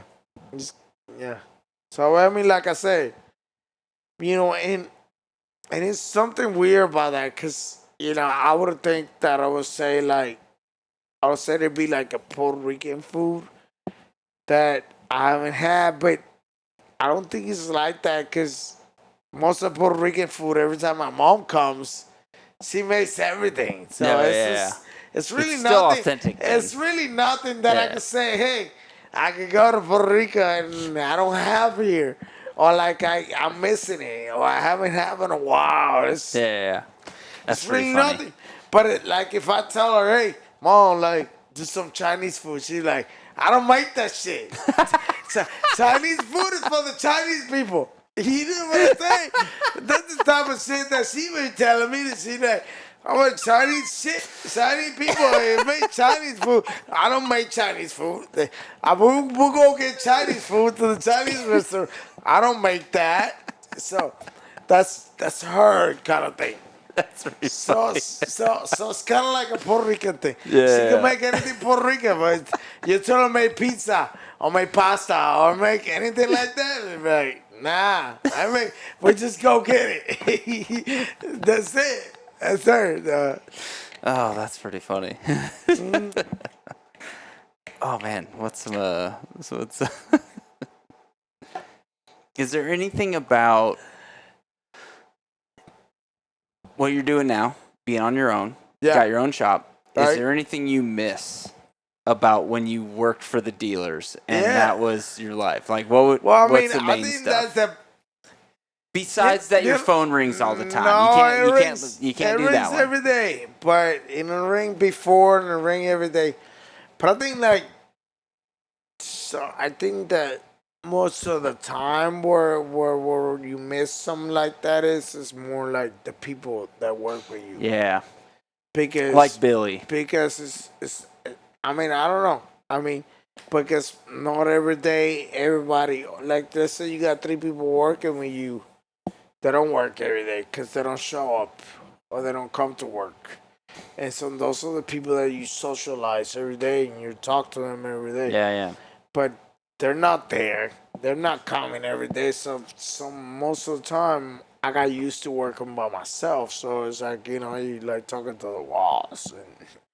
And you're like, it's just nobody here, like, hang out, like, say And the honestly, jokes. that's part and of, like, have the fun that you have in everyday thing, Yeah. and that's different now. So, because, I mean, nobody of you had 3, but I mean, and I'm glad that I have such a good guys, because my older guy, man, he's like a joker, you know, like you see, it's like my dad, kind of like respect wise, but like don't let it slip, because he be like cracking jokes about you, or he be like, that type of guy when you go to work and be like, as soon as you come in, you know, talking about you or doing some kind of joke, and he's kind of like that person wise, you know, like, and so, but it's not the same, you know, because you go to work every day and you go to work and you say, hey, I'm gonna talk to this guy today, or I'm seeing this guy today, and then conversation starts, and not every day you get to do the same thing. Yeah. Yeah, there's always pros and cons to that, But, right? but I mean, I don't think, to me, I don't mind it at all. 'Cause, I mean, I won't change it for anything in the world. But if it's just a different aspect of it. Yeah. Though, so. No, and I mean, like with me working from home, I can kind of relate to that, So and that's what led me with the podcast. I bet it's the same, because But when you work from home, yeah, you're here at the office, you're here at, you know, kids in school, wife is working there, and then you see them and that, but it's not when you working with 5-6 other people during the day, and I mean, maybe not every day you're like happy with it. You know, no, I'm good. But that's what I'm saying. Like, that's kind of what led me down the road, like podcasts and that kind of stuff, is because it's just like another voice that you're kind of listening to, you know? So that's kind of one of the things that led me to doing this, because I was like, I listened to a bunch of podcasts and stuff. I think it's pretty cool, because it's my first podcast. It'll probably be my only podcast that I do. No, because I want to get your grandpa on one time, because that's going to be awesome. Yeah. Can he speak English? Yeah. Probably speaks it better than you. He's got some goddamn stories. Yeah. That nobody else had, because nobody has the stories that everybody else, other people has. So all right, so some of the other ones that before we kind of like wrap it up, because you already touched on worst scratch you ever had. That was obviously where you almost lost your leg. So what about, was there any really good road trip memories? And that could be going to ride, going to the auctions. Is there any stops you guys did along the way? Yeah. Well, actually, we did one to, it's Pennsylvania out there. It's called Altoona, Pennsylvania. It took us about 2 days out there, because we do just about 11 hours out there. Mm-hmm. And it's so badass. It's a little small town. I got some good shit out of there before, so it's, you know, I mean, I don't make it often, but I make it with dad and mom and the pops and everybody. But hell, we see the guys on the with the horses and the Amish. The Amish people out there. They're out there. That's so badass. That's another side of the country I've never seen, though. Do you know where the guy that shot the CEO of the CEO? Oh, they found him out there. That's where that dude was at. Okay. It was in that the health insurance CEO. The health insurance CEO. That's where that dude was at. That's that spot that we had gone. Where you saw the Amish people out there with the horses and the all that stuff though. Dude, there was one time I was at Budds Creek in Maryland. Yeah. So we're at the race, and we're hanging out, and I literally hear there's Amish people up the road, and I hear people at the race going, wait a second. Yeah. This is real? Yeah, they couldn't believe it. They were like, I could never believe it, though. No, like, they're real people. They're real like, for people. whatever reason, they thought they were fake and made up. No, they're not. No, that is how they live. They're literally not in this really small fucking town, like a fucking ghost town. Ghost town. We're riding through here. You see the Amish people on their buggy. You're seeing it with the fucking horses out there. There's nothing around them. There's nothing but like fucking cornfields out there, and it's like like you're going through the mountains. We're being out there where snowstorms have been going on, where we're fucking needed chains and tires. We're like riding through Please there. tell me you got rescued by a horse and buggy. No, it did not.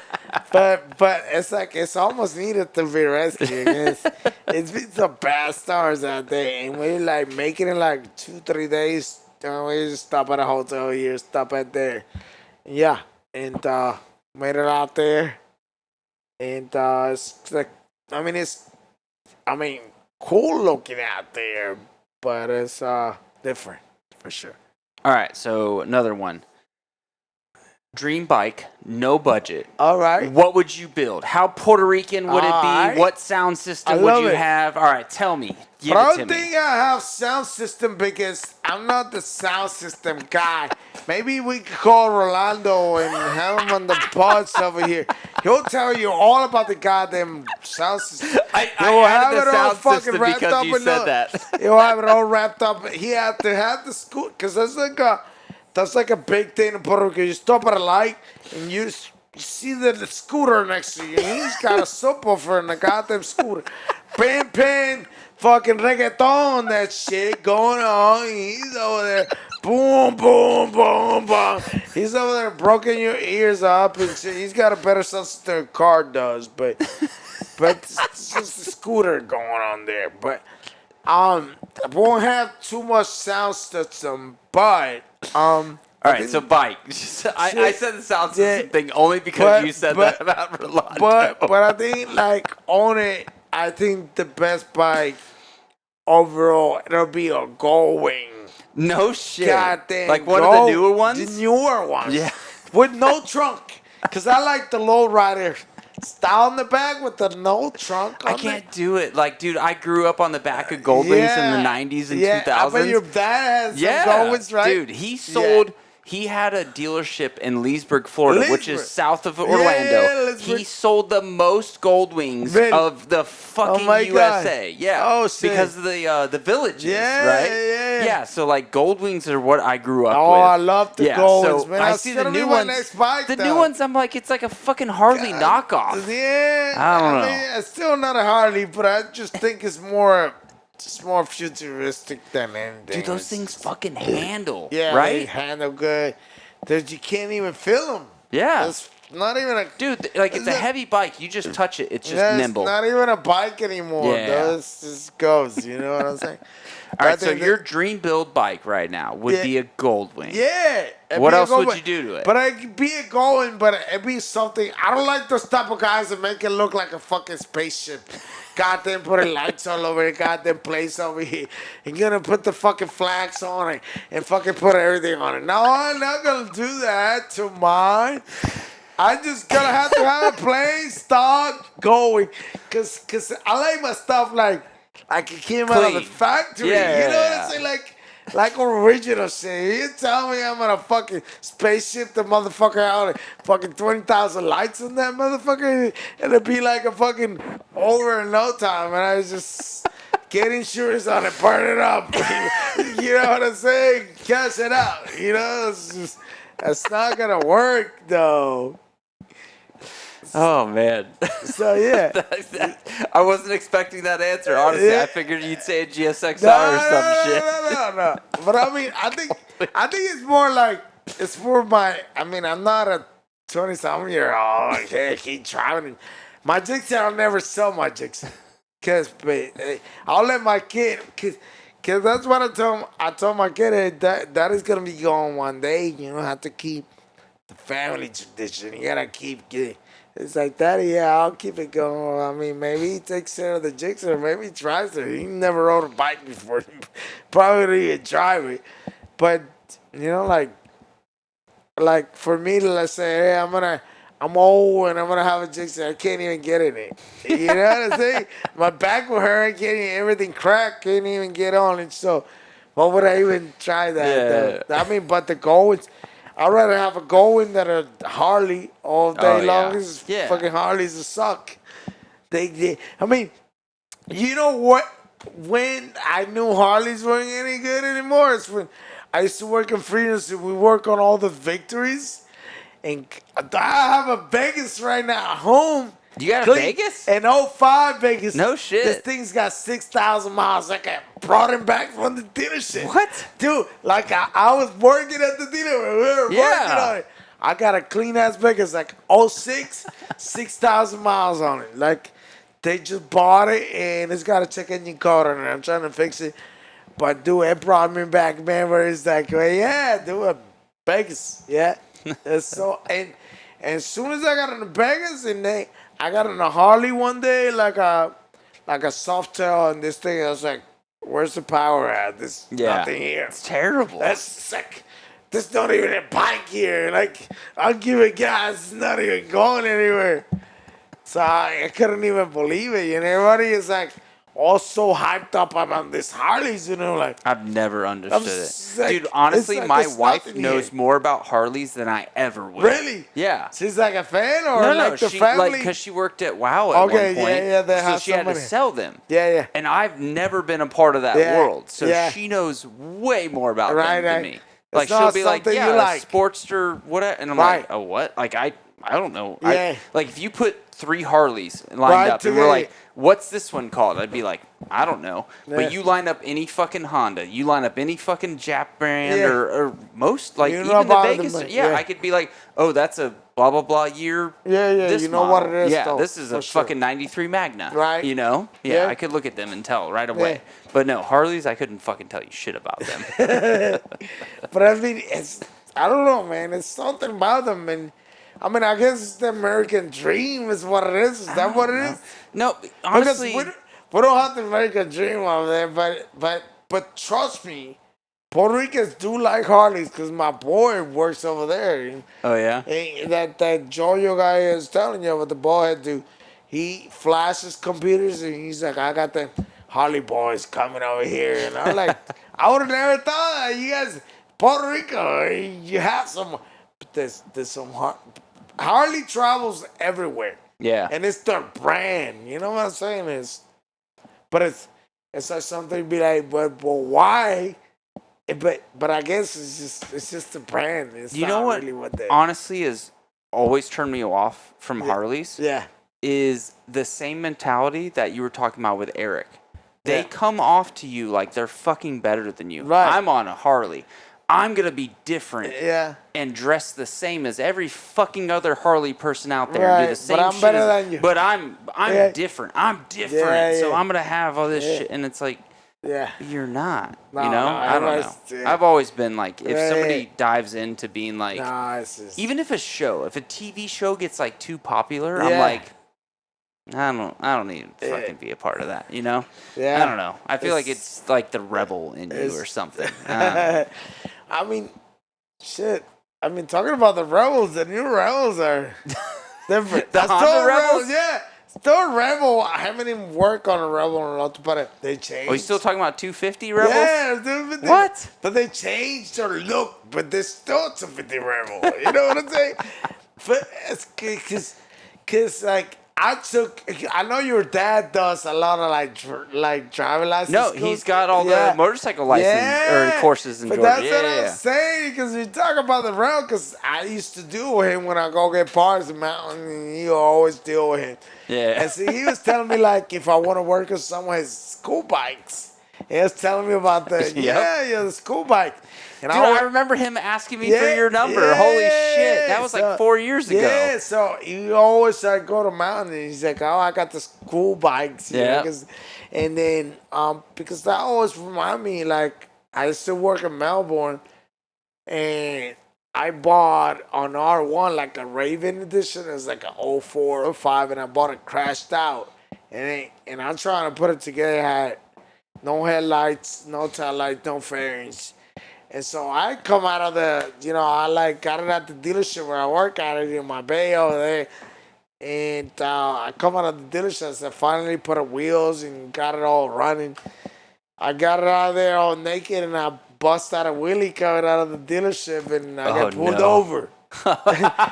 No license, no tag, nothing, man. No headlights, nothing. Were you even a legal U.S. citizen? Yeah, yeah, for sure.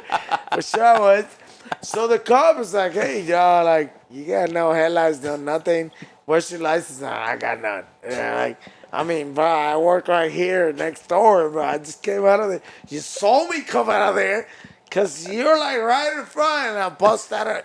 I was like, kind of playing it off as like too much power, like I just get some juice and so he's like, hey, I gotta get a citation, can't move through. You gotta push it all the way. Get some of the guys to come with a trailer and like load it up and take it back. And he was saying, I took it back, and so I had to go to the Air Force Base over there in Melbourne and take the course. Defensive driving course. Yeah, the driver license, the motorcycle, the motorcycle course. Because I didn't have an endorsement before I go to court because I was working at the dealership, but I didn't have an endorsement for a driver license. So so that's your dad or I, so I had to go take over there and give you you get in those GC 250s and you do the little test they tell you, and then you take the writing test. They're telling you what's gonna come on the test. It's like a 2-3 day test, I did it. It's easier to go to the license place and go get your license that way because you don't pass the written test and then you don't fucking pass the shit. So it's way much easier that way. You pay $200-$300, but I don't even know if you can go to the DMV to do motorcycle tests anymore. Anymore? They changed it for CDLs and stuff. Okay. I wonder if they changed it for motorcycle license too. I think they might have. That's different. Yeah. And that's pretty funny. You want to know a funny story that reminded me of when you were talking about it is Opie. So when he started working at Freedom, we were like, hey, we need to take you for a test drive. Or take the bike for a test drive. And he's like, I can't. Yeah, he's like, I don't have a motorcycle license. Yeah. I'm like, dude, you're a professional fucking road racer. You're like a badass. And you have He's like, I haven't had a motorcycle license in fucking 10 years. Yeah, for sure. That's how it was. I mean, but I don't think I wasn't no professional racer, but like him, because he's been all over, man. Dude, he's a badass. Yeah, badass. But he called me the other day, by the way. He sent me some customers, because, because they didn't speak English? No, we go back and forth, he called me once in a while, and I guess he's like, hey, I don't work in Fords, I don't work on dirt bikes, I don't work So because he'll get people that show up asking for that stuff. And he's like, nah, it's not my wheelhouse. I send you Jose. I'm my guy. So he called me as Jose. What's up? So he's like, he was telling my guy that came over there. He's like, I wish Jose will come work for me. I'm like, nice. Jose's not coming to work for you. No, because he's in fucking Marietta. Yeah. No, it's not that. It's Jose. The guy says, shit, why Jose want to come work for me? He's got all this fucking work. He didn't need this shit. He's been doing shit. So we were talking, but the OB's a good friend. But it's just what it is. It's like you kind of do your shit for a while, and then you forget about the normal stuff that you had to have, and you're not paying attention to that. So, yeah.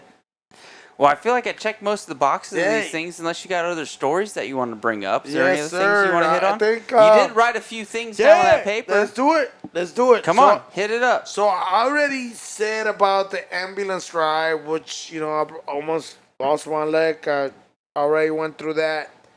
But I wanted to talk about my Banshee. My Banshee that you saw my Banshee when we were at the dealership. Remember you got me some rings? Like at my 97 Banshee. That caught fire back. I vaguely remember that. Yeah. My 97 Banshee. I still have it. Was it white or was it blue? White. Okay. I still have it. I still have it in my garage. I'm doing like a full restoration on it. No shit. Yeah, I got a place here in Dallas that does powder coating. I'm going to ask you one question about this. Yes, sir. And if it's not the right answer, I'm going to tell you get the fuck out. What pipes do you have on it? I got FMF pipes on it. Get the fuck out. You got to get it to me. Tommy said the best. But now I got a friend that has got Banshees. He's got probably 7-8 Banshees in garage. There's a metal pipe. There's two coming out of the front. But there's only one single pipe coming out of the center. And he said that's the best pipe that makes the best. Really? horsepower. Yeah, I thought the Tumis was the best. Yeah, that's what I always no, knew. it's just not. This one, the center pipe, is the best pipe that Really? makes the horsepower out of it. Except for the side pipes that the drag benches run, but Yeah. but like a regular bench is like two, but the center pipe. I want to ask what the name was on that. He's got it, but Dude, yeah. that you got my interest peaked right there. 'Cause that's not something I'd heard of before. He runs. I mean, he's got a guy that he's got like 10 benches on his garage right there. It's crazy. Like All around call- here? all- yeah, and Woodstock right now. That's the guys that I go ride with. Oh, okay. And Beverly, yeah. So yeah, they were like begging me. They're like, "Dude, where is your bench gonna be done?" Everybody's got a bench. They're hard to find now. Dude, yeah. And whoever's got a clean one, they want 10 G's easy for it. And I like that. That's kind of like those. Yeah. So him, and then I thought the Tommy's was just, but no, he's got a different one. So that Banshee, whenever I was working over there, Freedom, I rebuilt the motor, and you got me some rings from it. I don't even remember that. Yeah, you got me some rings for it. Cause remember where it used to be before Mountain bought. Motions. Yeah, that was where Rolando was. Yeah, you got me some rings that you had a connection with Rolando. You got me some. Somebody used to work on it. You got me because they were trying to get me to come work there, so they'd give me a discount. Yeah, so you got me some rings for it, and I had it like 25. That's right, Nathan. Tumis or bust. Yeah, Tumis or bust. So you had me got me some rings there, and I put it together, and I had it in my garage, and my dumbass decided to run the fucker with no expansion pipes on it. Just straight out of the fucking head side of it. And they don't run.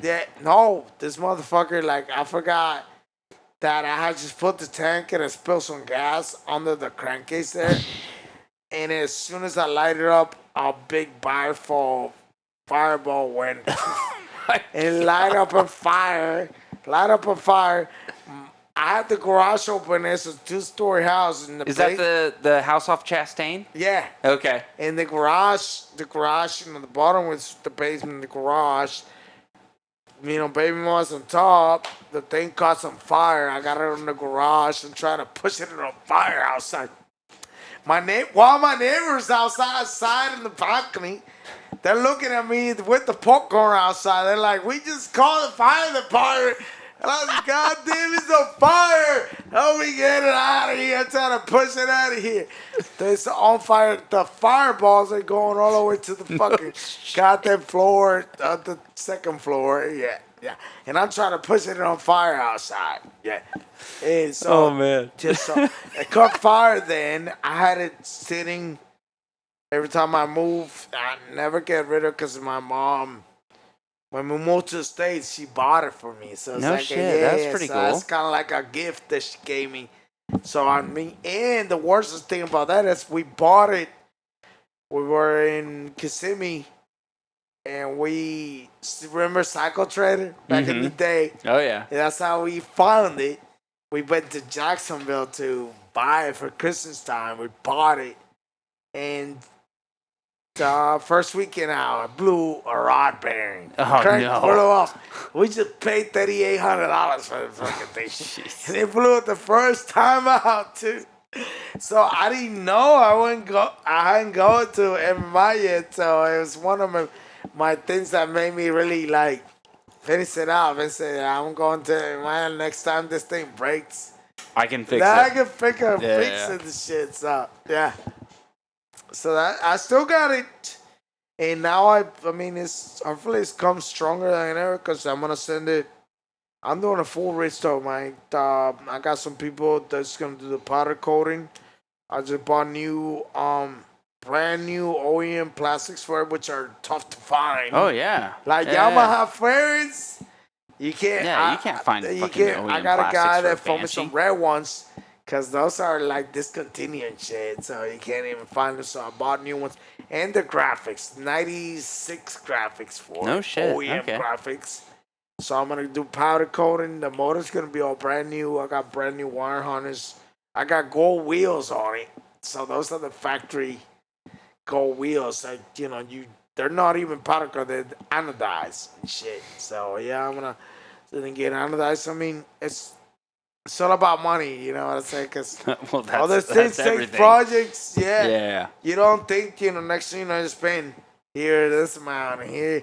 Next thing you know, it's like you're blowing the waters out of this thing. It takes a lot. So you didn't get the Toomey pipe, right? No, I got. And I want to know what the brand of the pipe of the cooler one is. Yeah. But I do, last chance, or you get kicked out. Yeah. What bike was it the motor was in before it went the Banshee? Do you know that? Yeah, the RD or the RZ. The RZ. Yeah, okay. RD. I had a No, friend the RD had a different one, but the RZ. The RZ, because I know Billy has an that's what I was about to He's say. got a fucking really clean one. Dude, his is so badass. It's clean Yellow as with the black fucking Yamaha things down the side. Especially, I mean, the Billy hasn't got touched, because, you know what I'm saying? Like, it's stuff like you turn it on and it's good. So. Well, a bunch of my friends prank all of our friends where we get nudes on their bikes. Yeah. And I can't remember if I got Billy's bike or RZ or not, but I think I got his RZ. Now I'm curious if I actually did or not. Now I'm going to look at that later. But yeah. All right, so we had that one. Custom bike. What's the other stuff? I think we're about wrapped up, bro. Or no, you were reading off your list. Oh, yeah, Stuart. Okay, I see. I'm forgetting about the stuff over here, but we're not going to forget about it. Okay, so we already got the Banshee on fire out of the way, the helicopter gone. The next one to be a Raptor that I got submarine. So we were riding in that trail I was telling you earlier. It's in Canton, and it starts with an R. Pelusi was, Christian. Chris, Yeah. He knows a lot about that chick because he's the one that tells me. But we ride over there a lot, and so Alatuna, some part of the lake goes to that trail that is Rampley Trail out there. So we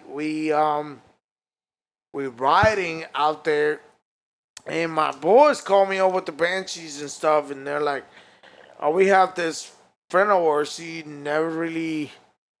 wants to get into folders and stuff, but he wants to buy a Raptor 700. And so I told him, hey, I got a guy that I just fixed one, and he might sell it. And so I was able to, get in contact with the guy, and we ended up buying it from him, like a 17, 18 Raptor 700. So we go out there and just do it, and never, he's got the RoboCop fucking suit on, the fucking chest. Like the Alpine Star thing. Yeah. He got it all, dude. He got RoboCop shit going on. So we are out there, and this dude, man, like, we get to this part where the lake is, and there's this fucking mud. Man, not this mud hole, but just kind of like mud over it.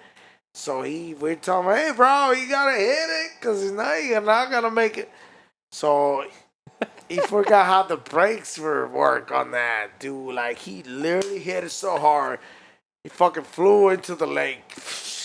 Four-wheeler out there, floating. He's out there. We dive into the lake, just trying to get the goddamn four-wheeler. We have gone up. So is the floor like floating on the water, and the dude's just like fucking about to die? Dude, like, literally. Because he's got all this shit on, so it's just bringing him down. Oh, dude, he's fucking. Dude, literally, he hits it so hard that he forgot about the brakes. He just went off the thing and landed on the fucking lake there. Yeah.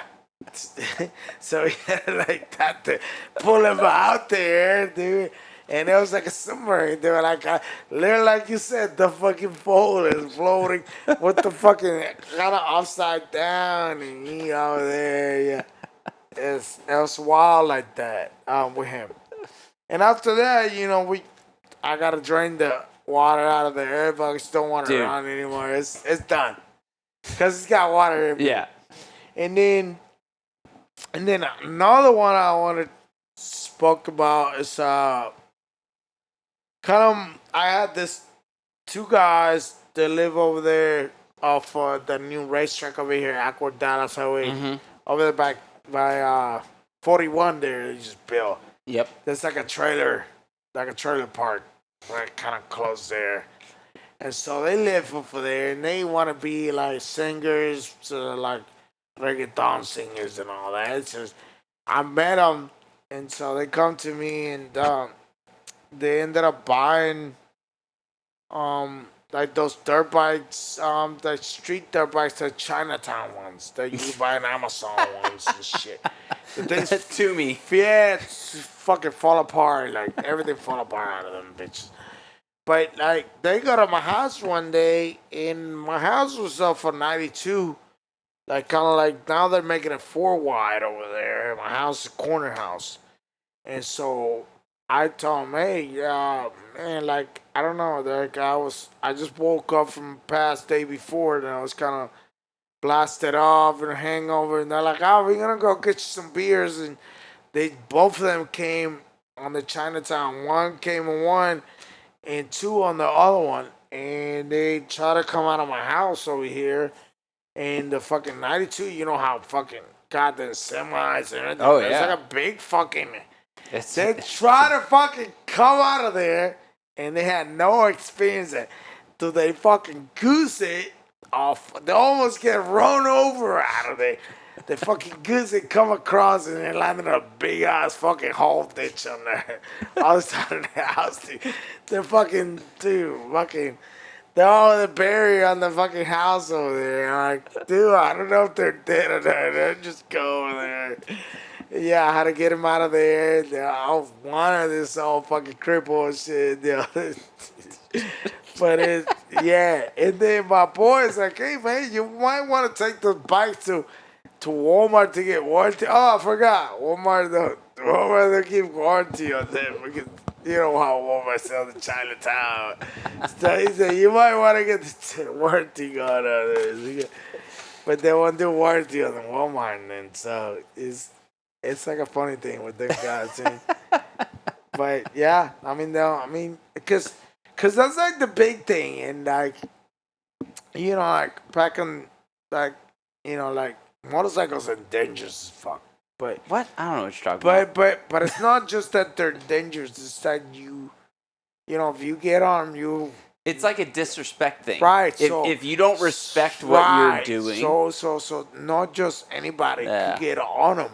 Yeah. And so everyone, you know, there's somebody that think I could just get on them and go, and it's not like that. It could fucking make it really like. I mean, I have some stories that I don't want to like talk about here because there's some sad stories. But I see my friends one day, and then the next day I don't.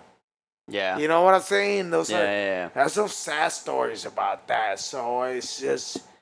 They're you gotta respect them. I mean, like sometimes there's people that they just get in this Chinatown shit and just get out there. And, hey, that can change in a matter of a moment. Yeah. I mean, so and it's not a game. So you know, just everybody gotta treat them with respect and enjoying them at the same time. So yeah, it's the best. No, I mean, dude, there's some sad stuff going on in the like in the motocross community right now. Like people getting paralyzed. In Australia, some dude the dude lost his life. Yeah.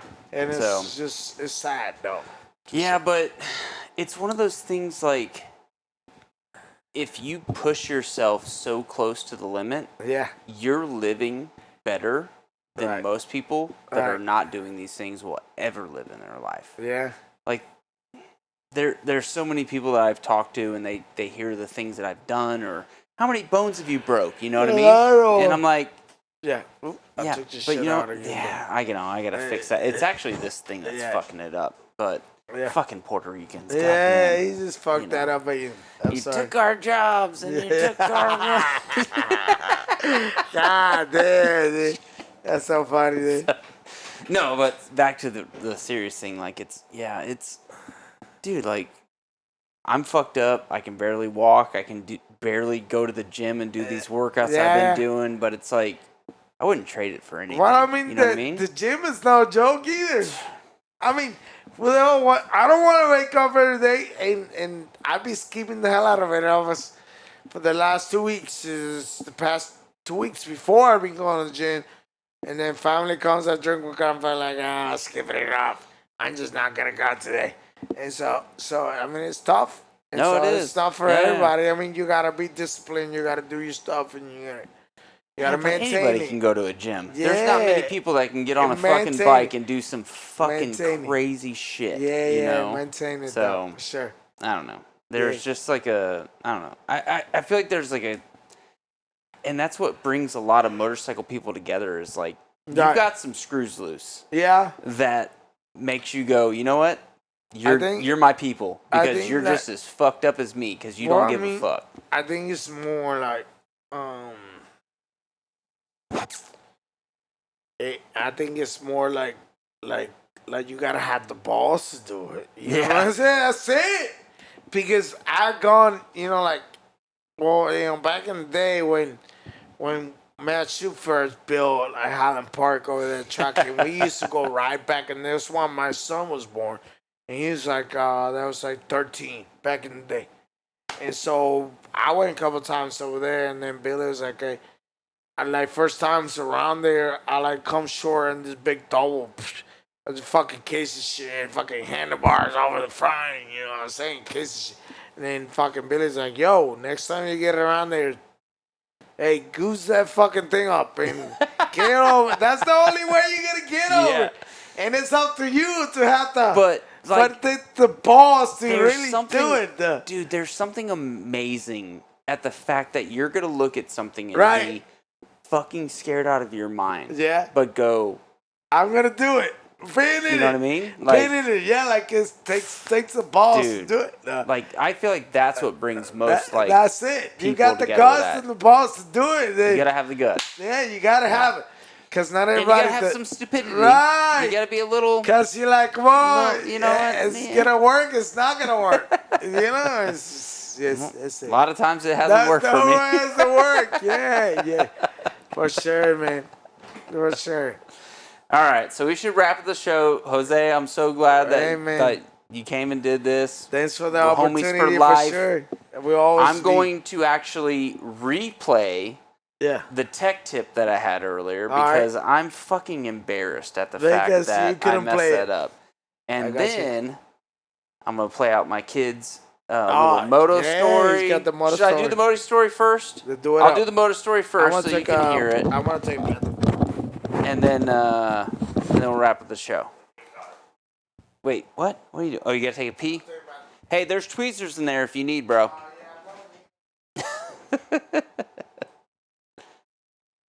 Alright, so we're wrapping this thing up. Here's my kid's little motor story from a few weeks ago where he's so proud to ride this trail that he rode.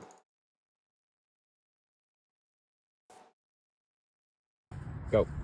So, Mom, guess what? It's the first time on me with Wildcat, and I did so good. How many times did you do it? 2 times. How many times did you crash? Only 2. That's right. And the first time was because what? Because my brakes, I did my brakes, but they got a bunch of mud in them. Mud and dirt and stuff in it. And what happened with the second crash? I forget. You went through a mud puddle? Yeah, I went through a mud puddle. And then what happened with the front end? It's like... It tilted over. Yep. And then what'd you say? Do you remember? No.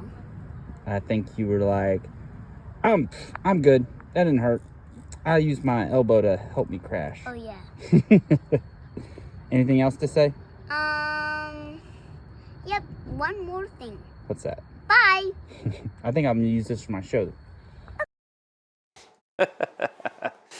All right, so that was actually the first just audio-only version of my kid's little stories he gave. So he was pretty pumped to tell that one.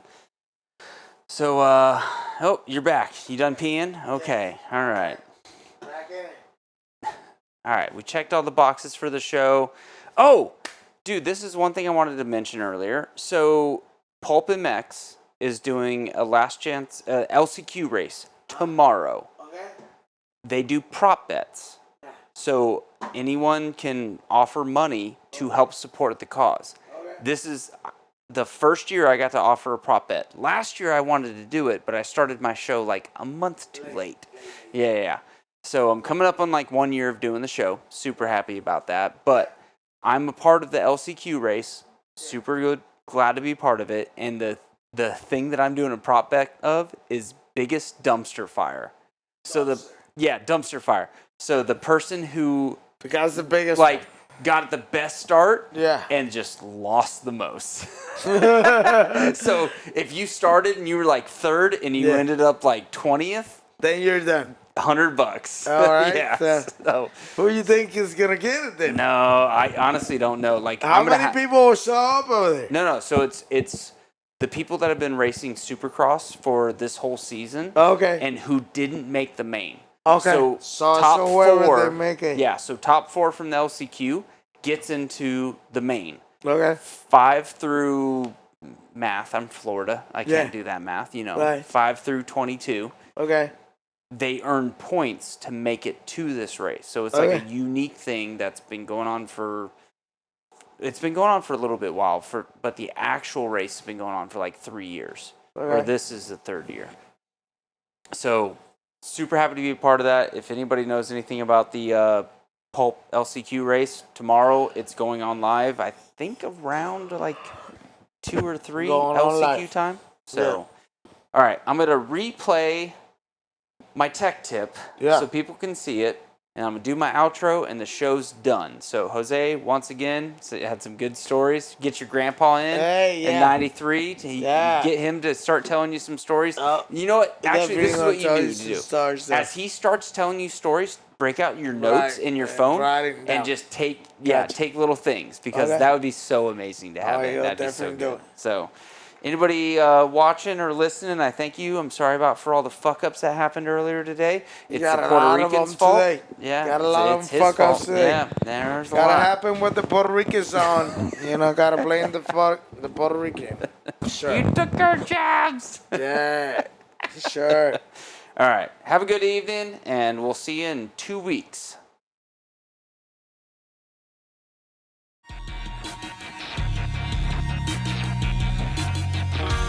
Talk about a leap of faith, a half-cocked shot made in the darkness. Flip cups and rolling dice. We gave no fucks, now who thinks twice, yeah.